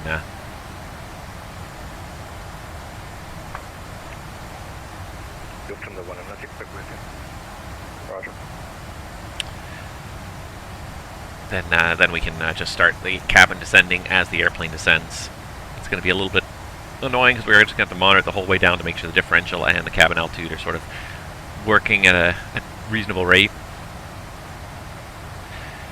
I don't know if that's an option in the 737, but I know that it was in one airplane I flew where you could have the pressurization system, the automatic system fault, and be available in manual only. The rule was that you had to have a third crew member. You had to have someone riding the jump seat, and the jump seater's sole job was to be the pressurization computer, and they would manually control the outflow valve throughout the flight. That was their sole purpose, and it was required. You had to have a third person in there whose whole job was just to manage the outflow valve, and the other two people, the captain and the first officer, would just fly the airplane normally, and this one person sitting in the jump seat would just throw that switch back and forth to try and maintain that pressurization. That was their whole job. And you know what? If you had one person whose sole job was to do that, it's probably a very manageable workload. But I tend to agree that in a two-person flight deck, especially as busy as it gets during arrivals, trying to micromanage this thing, you're gonna watch. It's gonna be it's gonna be a little bit of a gong show as I try to manage this manual pressurization mode here.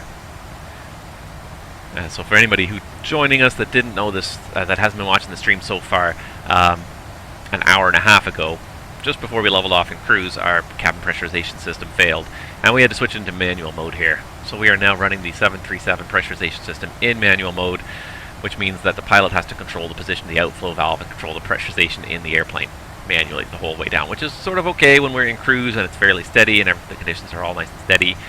But yeah, as we start to go down and the airplane altitude starts changing rapidly, the cabin altitude is going to have to be monitored more carefully. It's going to be a bit of a fun task, but it's kind of fun too at the same time.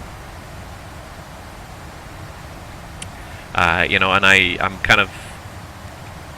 I'm excited about it because this is one of the first times I've gotten any kind of interesting failure. I've gotten a few like really kind of non-issue failures, more just like annoying bugs. Not the bugs, not the right word, but just little annoying things that really didn't do anything. This is the first time I've had a failure that actually really required me to pull out the QRH, run through the whole QRH, and action and decide on action on a failure. So it's kind of fun. I'm kind of as much as it's going to be a pain in the butt to kind of keep track of that, with FS2 crew helping me fly the airplane, I think it's very handleable. I think it's very manageable.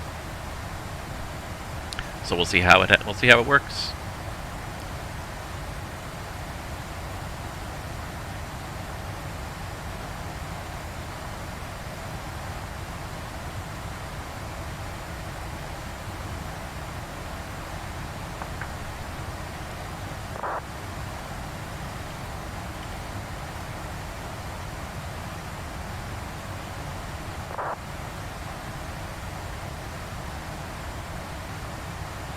Does anyone feel warm yet? We're already over Florida, so hopefully it's warm.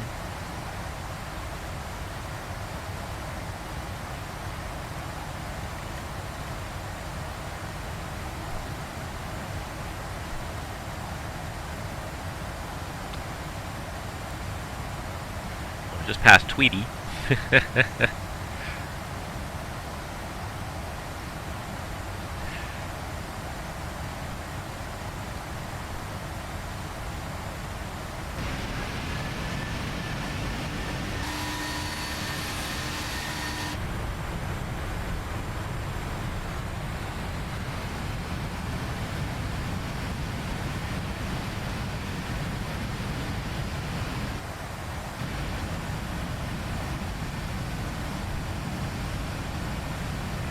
Jacksonville Center, American 25 with you descending 2,000 feet, sea level by Tilly.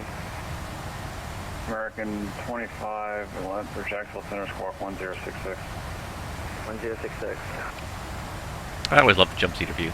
I think it's a good view in this flight deck as well. Give you a nice overview of everything in the flight deck.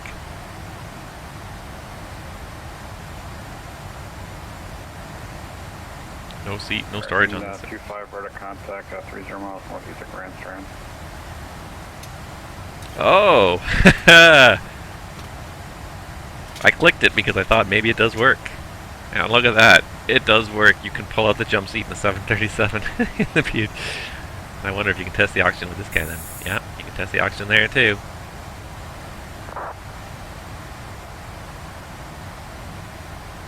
Data load selector, you can actually... I don't know if these actually work. I don't see any icon on there that indicates that they do anything, but that's funny. I didn't know you could put down the jump seat. I just learned something new. You could put down the jump seat. Pick it back up again if you want to, I guess.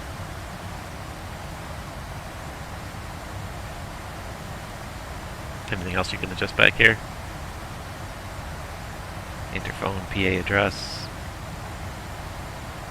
What does that say down there? I can't read what it says.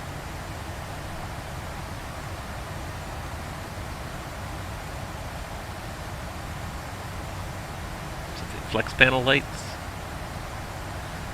You can turn on some lights in the flight deck without actually having to sit down, so you can actually see how to get into the dark flight deck, I think.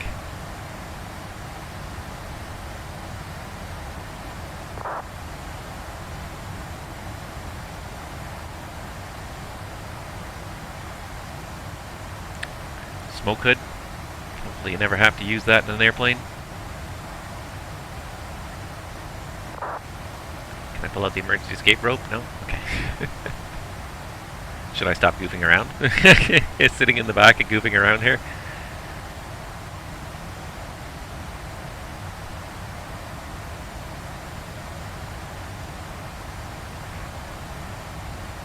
You know, it's funny, I never really play with these 25, you can maintain other views at all.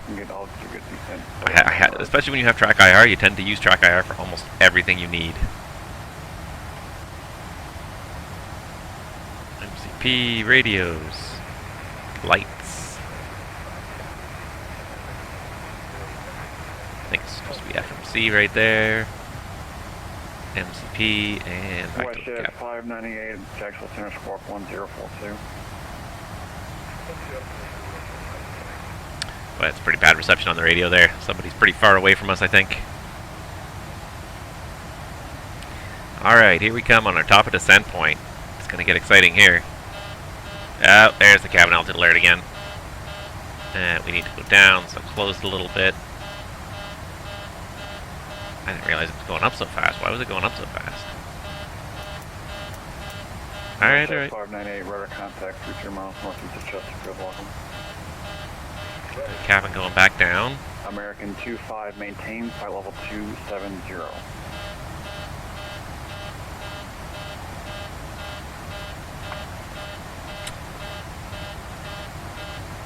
Alright, and here's the descent. American 25, Jacksonville now on Center. VNAV path. Maintain 270, American 25, sorry, we were pushing the wrong Descent process. checklist. Descent checklist. Descent checklist. Pressurization. Landing altitude Charlie is Sierra Julia 340 across Sabir at maintain 13,000 in Tampa altimeter. Want to go? VREF 146. Minimum's 294 feet Tampa set. altimeter 3017. Minimum's 294 feet set. Sabir, Complete. Tango Alpha Bravo India Romeo at Check. maintain 13,000.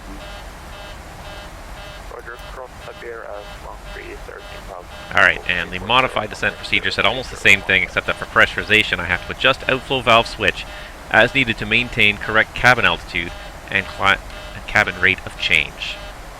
And I moved it by mistake, but I do have a QRH here. Hold on. 01606. 01606. Hey, we've got a flight plan going out. Yeah, you can't even read that because the text is so terrible. There we go. I put the shadow on it. It actually looks better than without the shadow.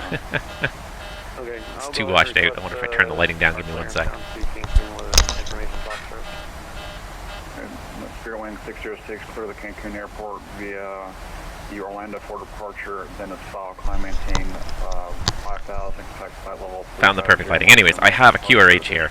It's a little bit hard for you guys to see just because it's a little bit too big, but I actually do have a full-on QRH here. Spirit Wing 606, read back correct. Inspect the islet, restriction on rolling 18 left for departure. That I actually made for my FM, my aircraft. And that's just... That camera does not like to move too much, so now I've just ruined the whole camera setup. So I'm not going to worry too much about that, but I do have a whole QRH that I can actually read from, so we do have to monitor the cabin pressurization system throughout the descent here to make sure that it's descending at a rate that's appropriate. Descending way too quickly here. Should be descending at about 500 feet per minute, perhaps. So, with the reduction in engine power too, that probably affected the descent rate as well. There, now it's going to almost 0, which is 2. No, actually, okay. No, it's going to stable about 400 feet per minute. That's okay.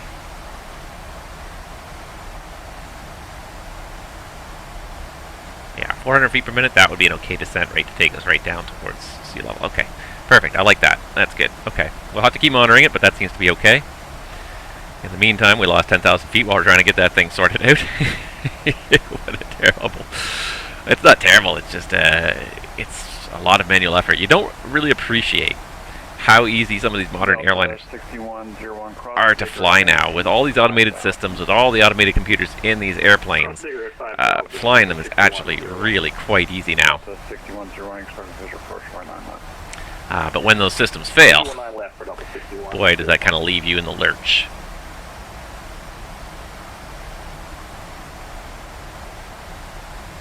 Alright, so here we come on... WestJet 1000, expect a visual approach, runway right. Plan visual 18 right, thank you, WestJet 1000. Alright, 18 right it is, perfect, so no need to change anything, it's as briefed. Put the bugs for arrival back up here. And we're just coming over Cokes here, so right there. Gonna be a Dip Bird, Grinch, and moving on our way here.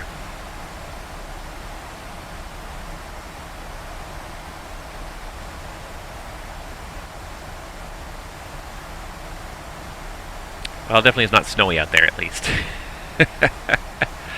No patches of snow down here in Florida at 26 degrees. People in Texas are probably a little bit jealous right now.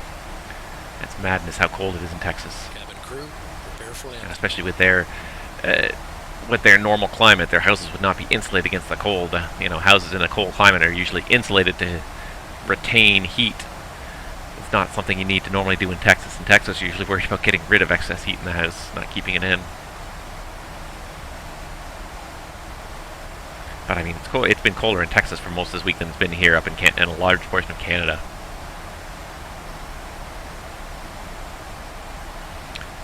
Alright, here comes transition.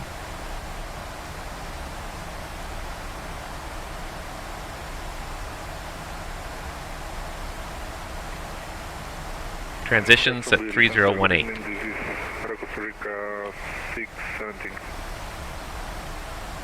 Transition. 3018 set.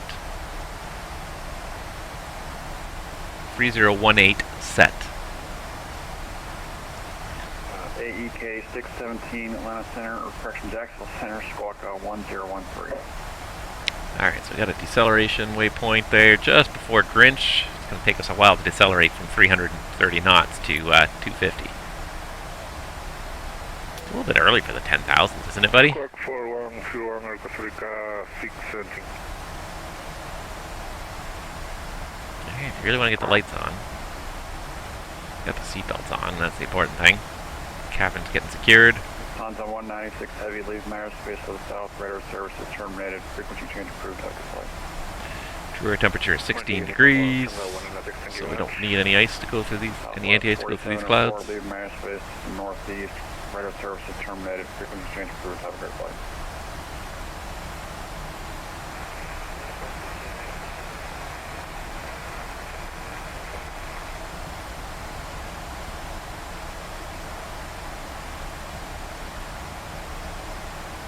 I wonder if any of these circuit breakers actually work. Probably not. That would probably be a little excessive if you modeled all the circuit breakers. There's enough going on behind the scenes in the PMDG aircraft to slow down this performance without modeling every last circuit breaker in the airplane too. There's enough switches out here.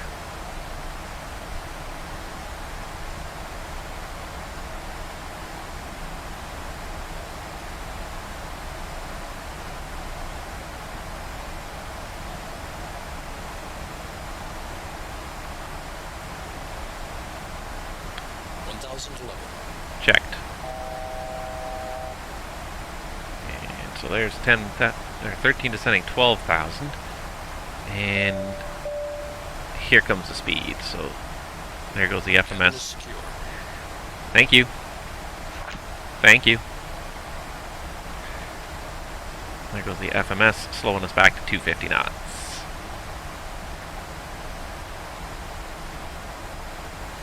WestJet 1000, set to maintain 5,000. Set to maintain 5,000, WestJet 1000.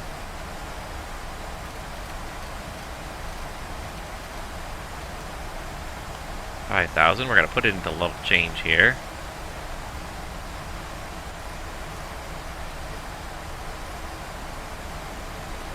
Okay, there's the 250 knots.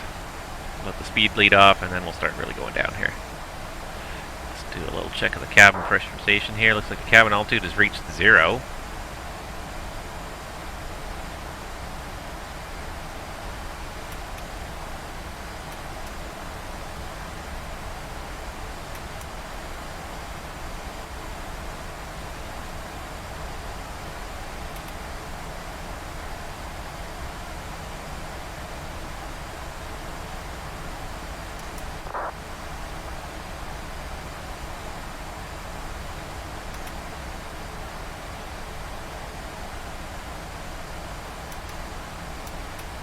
Cabin altitude's going to be below sea level soon here. Gotta get this under control. Okay, here comes 250 knots. She's going to start going down to 5,000 here in a second. In the meantime, yeah, I think the landing altitude's already settled, or the cabin altitude's already settled a little bit below sea level, so we need to start to almost get to climb Delta again. 6101, report Coral heading 240 vectors for the approach. 240 after Coral for the approach, Delta 6101.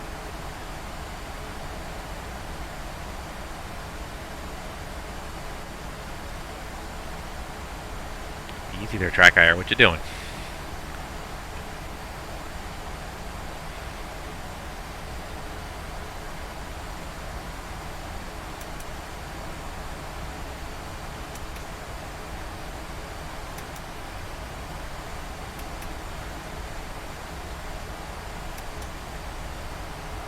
Just see that cow climb a little bit there. There we go. Roger, we'll hold back. Alright, that's close enough. Approach checklist. Altimeters. 3018 set. 3018 set. Altimeters 3018 set. 3018 set. Approach checklist complete. Check. At pattern altitude, outflow valve, hold in open position until outflow valve position indicates fully open. So once we get down to 1,500 feet, we gotta just hold that valve open so that it opens all the way and depressurizes the airplane completely. Delta 6101 to maintain. We're not there yet, but we're getting there. Under 3,000 for Delta 6101.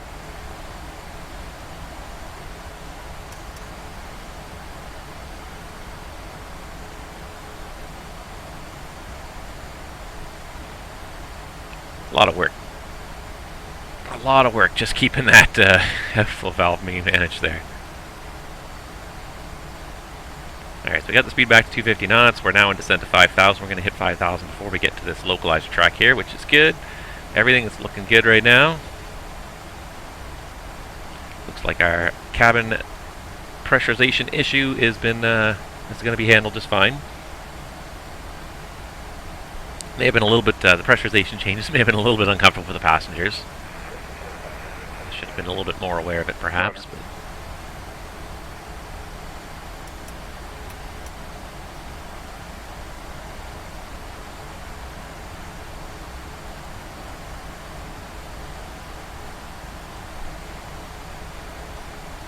Jacksonville Spirit Wing 606 is on the ground, ready to taxi. Spirit Wing 606, runway white and left, taxi at Bravo. 111 via Bravo, Spirit Wing 606.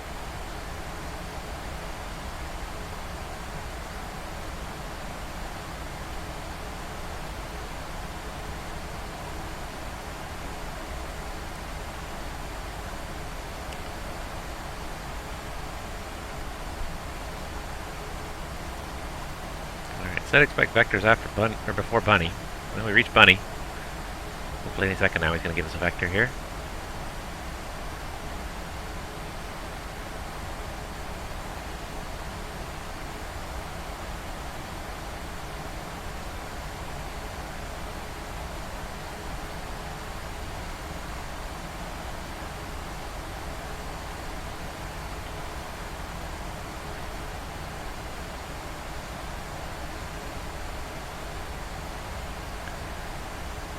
He hasn't forgotten us. I doubt it. And there's the pause, and we're probably drawing the airport now in Orlando. Just about 20 miles straight ahead. Yeah, I think that's it right there, isn't it?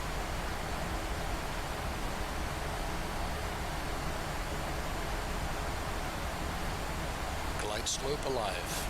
Check. A little bit above the slope here, so WestJet 1000, turn left heading 120, vector speed approach. left turn heading 120, WestJet 1000. Alright, heading 120.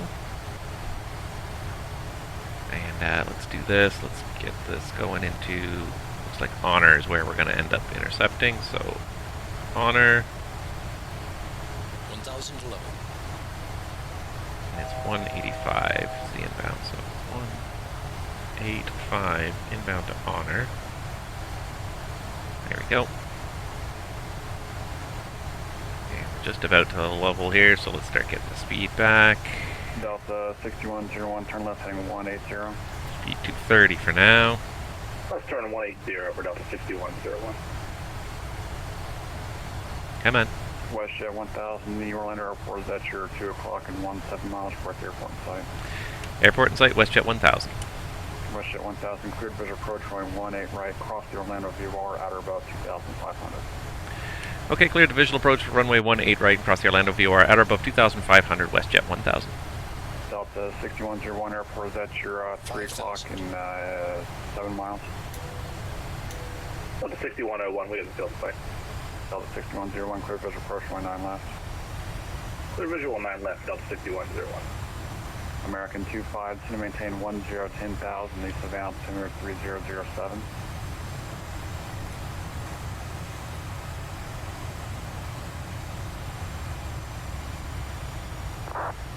To maintain 10,000, American 25.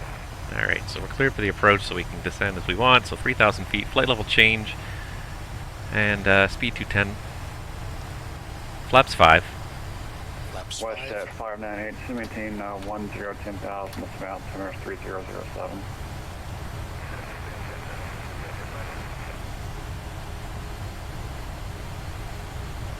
Gonna arm the approach here. It's a bit of a steep intercept at the moment, but we'll WestJet 598, clear direct Savannah. start this turn here.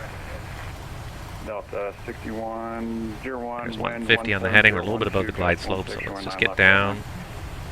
Clear land 9 left for Delta 6101. There we go. Low glide slope.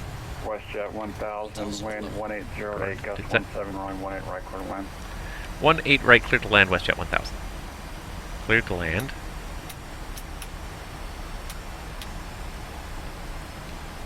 Localizer alive.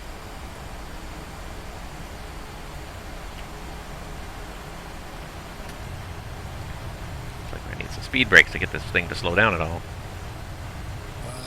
Are you sure about that? No.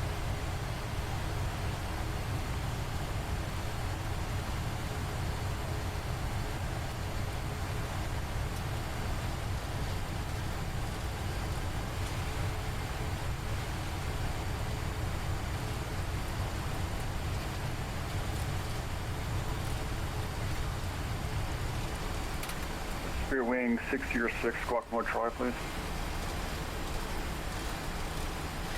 I repeat for 606. Mode Charlie, please. Roger. Flaps 10. Flaps 10.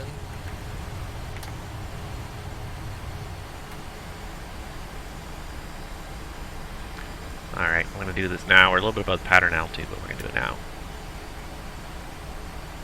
Spirit wing 606, wind white 08, gust 17, turn right heading 210, runway 18 left, clear for takeoff.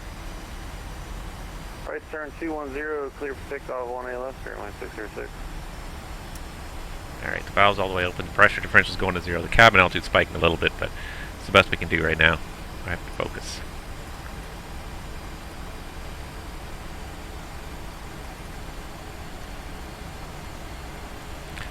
Gear down. Gear down. Flaps 20. Sorry, flaps 15. Flaps 15. Flaps 15. Auto marker. Height checked. Jacksonville Missed Center, approach altitude set. Runway. Flaps 30. Delta 6101, welcome to Sanford, right turn enable, taxi ramp via Bravo, cross runway 18. Ram via Bravo, clear across the 18 for Delta 6101, thanks. Landing checklist. Landing Taxi checklist. via Bravo, Lima, cross 18, hold short of 27. Continuous. Speed brake. Bravo Lima, cross the 18, hold short of 27 center, Delta 6101. Armed. Landing gear. Down. Flaps. Flaps 30, green light.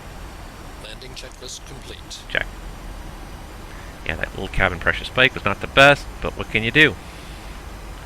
Alright, 18 right in sight. There's the Orlando Airport. Somewhere over there is Disney World. Somewhere over there. Up in there.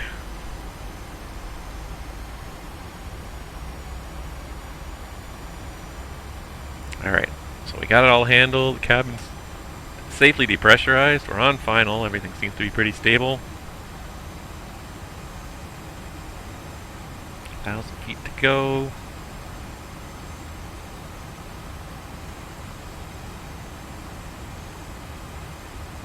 Stable. Checked. Get yourself comfortable for another butter landing.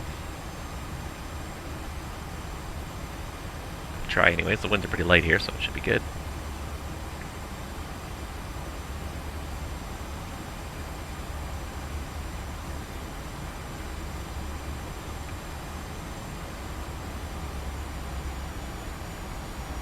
Spirit wing 606, for the contact, stay altitude.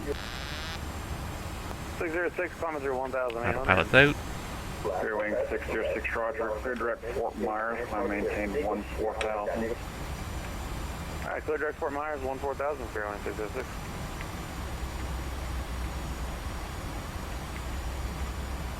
Delta 6101, cross 27 center on Lima, have a good afternoon. Clear cross 27 center on Lima for Delta 6101, thanks, have a good one. Well, it's very stable for a little while until the end. 100. 50. 30. 20. 10. Yeah, it's not my Speed best brake. landing. What are you gonna do? Normal. Can't all be perfect. American 25, you can expect a visual approach runway 19.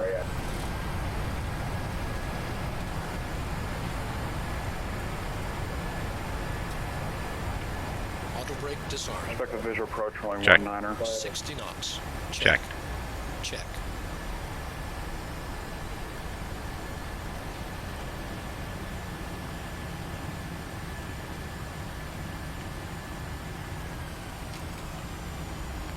Just grabbed disarm the reverse. I thought I did. Check. American 2-5, radar vectors to the final approach course. WestJet 1000, welcome to Orlando, cross lane left on Yankee, join Charlie to the ramp, have a great day. Okay, 18 left on Yankee and Charlie to the ramp, WestJet 1000, thank you. Check.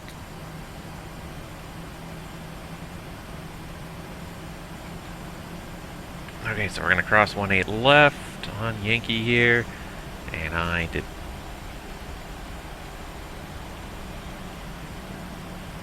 I did not preset this. Clear on the left. 2-5, send maintain 3000. 93. Check. Sure, Frontier Airlines, why not?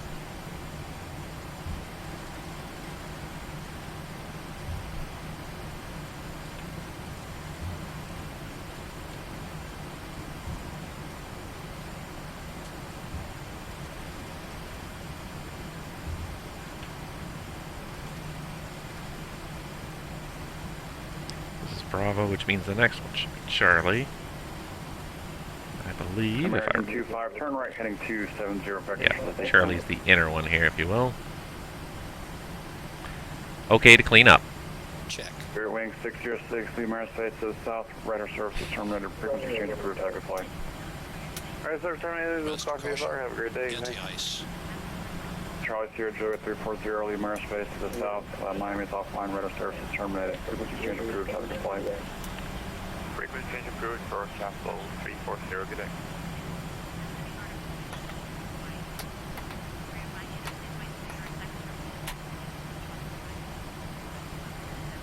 Alright, made it to Orlando. With a broken airplane, no less. Which also makes me pretty stoked. We should turn off all those lights. We'll need all those, actually. Turn off those lights and that one on. There we go. I'm pretty stoked that we made it. We had a malfunction on the way, and we dealt with it.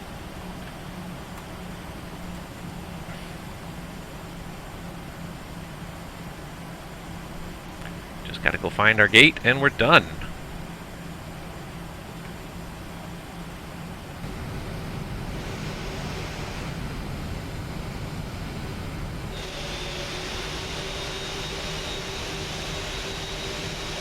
WestJet 598, you can expect the visual approach 119.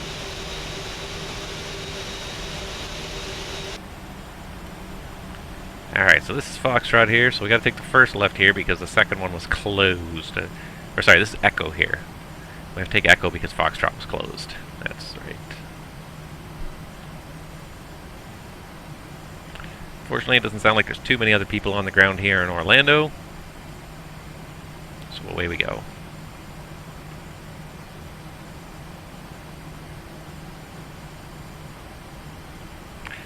It looks nice and warm out there. It does not look cold and snowy anymore. I'm happy to be leaving some of that cold weather turn left heading, behind. It's a pity.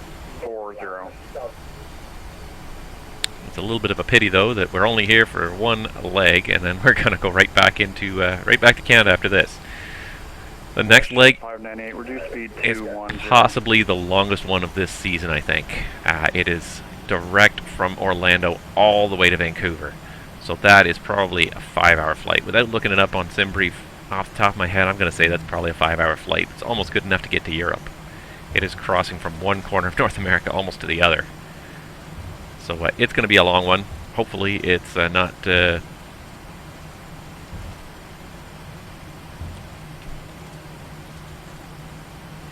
Hopefully it's not too long. It's going to probably need a couple of breaks, though, in the middle because I won't be able to talk and chat for the whole 5 hours. So that's going to have a couple of breaks. But stay tuned with me because that's going to be happening soon. And for those of you that didn't catch it last week, I also have started a little bit of streaming now on YouTube. The streaming on YouTube is going to be focused more on ATC, though, on providing ATC service on VATSIM. That's what I'm going to be doing with my YouTube channel, I think, in terms of streaming on it. So to try and kind of keep it a little bit separate and not abandon the Twitch channel as well, we're going to do that. We're going to keep the flying streaming here on Twitch, but we're going to put YouTube streaming or VATSIM streaming on the YouTube. 5 airport is at your 11 o'clock and 15 miles report to airport inside.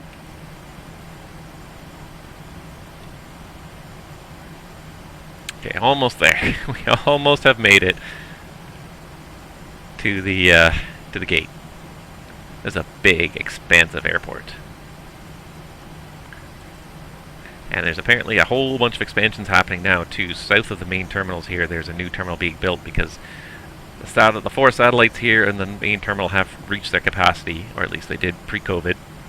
And so they actually are building a new terminal on the southern portion that I think is going to be focused primarily on international long-haul arrivals. Probably not so much the Canadians, but the Europeans coming to visit. American 25 to the airport inside. Alright, let's go ahead and start the APU. American 25, clear visual approach, runway 19, contact Savannah Tower, 119.1. And just around the backside of this terminal is where we gotta go. Nice to have some VATSIM ATC too, so thank you Jacksonville for being online, appreciate it. Always love it when we get some good quality ATC here. WestJet 598, turn right heading 195. It's always appreciated.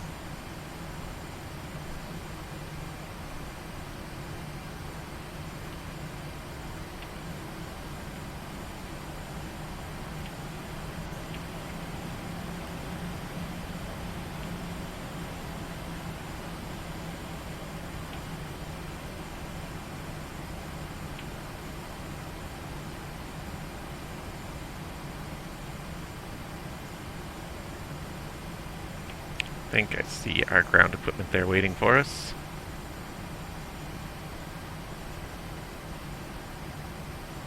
WestJet 598, turn lights right and doors. 200. Check.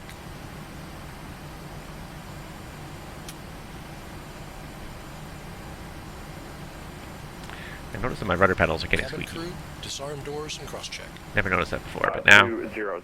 as I taxi around quietly, I notice that they're getting Disarmed. APU on the bus. a bit squeaky. That's 95. That's 93. Try not to hit the tugs. Okay, good. So the APU generators are on the bus already. Nice.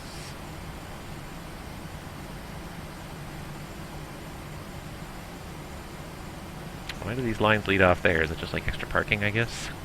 Because they don't seem to lead anywhere.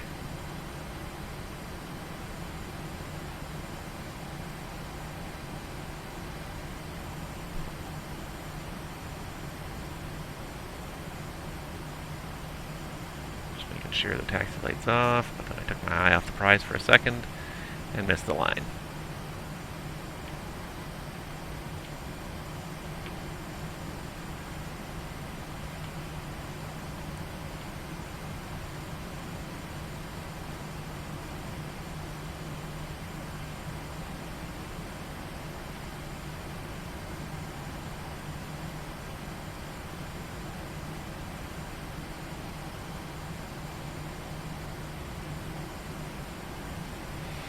Alright, there we go. Parking brake is set. And 8 generators are off the bus, so shut her down.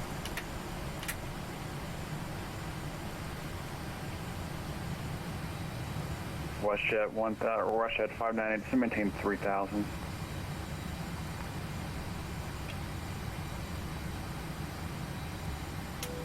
WestJet 598, airport is at your 12 o'clock and 17 miles.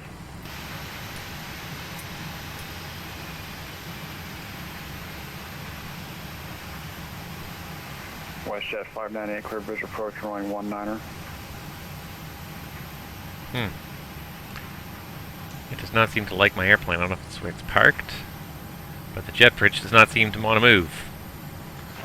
It seems to just glitch for a second and try to move, and then it gets up. Okay. I guess I'll have to do deboarding without the jet bridge. Anyways. I wonder if I'm maybe too far forward or something. I can't find a way to connect. Can't find a solution. Shutdown checklist. Shutdown checklist. Fuel pumps, off. Probe heat, off. Hydraulic panel, set. Flaps, up. Parking brake. Set.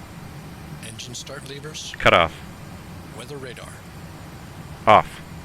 off. Shutdown checklist complete.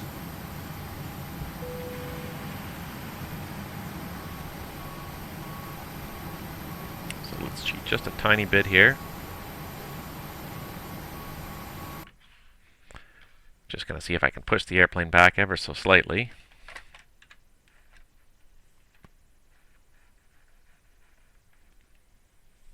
WestJet 598, contact Senate Tower rolling 9.1, have a good day. Let's see if I can make the jet bridge work from there. Yes, it was just a little bit too far forward. It didn't want to dock, so the tug pushed us back a little bit and we're good now. Now the unloading bags are happening from the wrong place, though. That's not GSX's fault, that's my fault for moving the airplane after I asked it to unload, so it's fine. Anyways, that's it. We have got the airplane here. Cockpit to ground. Go ahead. Please connect external power. Roger. Connecting to GPU. Thank you very much. Goodbye. Alright, there go the people.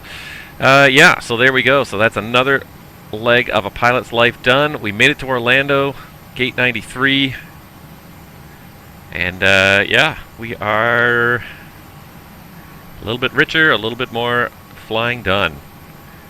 Couple more experience points in the box. 282 now. And gotta get paid a fair amount when February cashes out, because I've done quite a few flights, quite a bit of time this month anyways. I look at the hours for pilot career, and let's see here for this month. I think I just looked at this at the start, but anyways, we've done 9 hours this month. That's 9.3 hours so far this month. That's pretty good. And I'm doing my best to try and keep streaming more to like a weekly basis now. I have a little bit more time on my hands, so I'm trying to keep it to a weekly basis, so I'm doing my best anyways, and I definitely appreciate you guys watching. So thank you guys so much for those of you that have tuned in for the stream. It's appreciated as always. And there they go. They've already unloaded. Didn't take very long. Oh, there you go. Nice shot from inside the terminal. But yeah, again, thank you guys so much for watching. I hope you found this educational and entertaining, and I hope you learned something along the way. And I will see you guys all real soon on the next stream. Stay tuned. If you haven't before, subscribe to this Twitch channel, twitch.tv/CaptainNabs, and the YouTube channel as well, youtube.com/CaptainNabs. And we will get you some more flying videos out there real soon. Thanks. Stay healthy out there, guys, and we'll see you soon.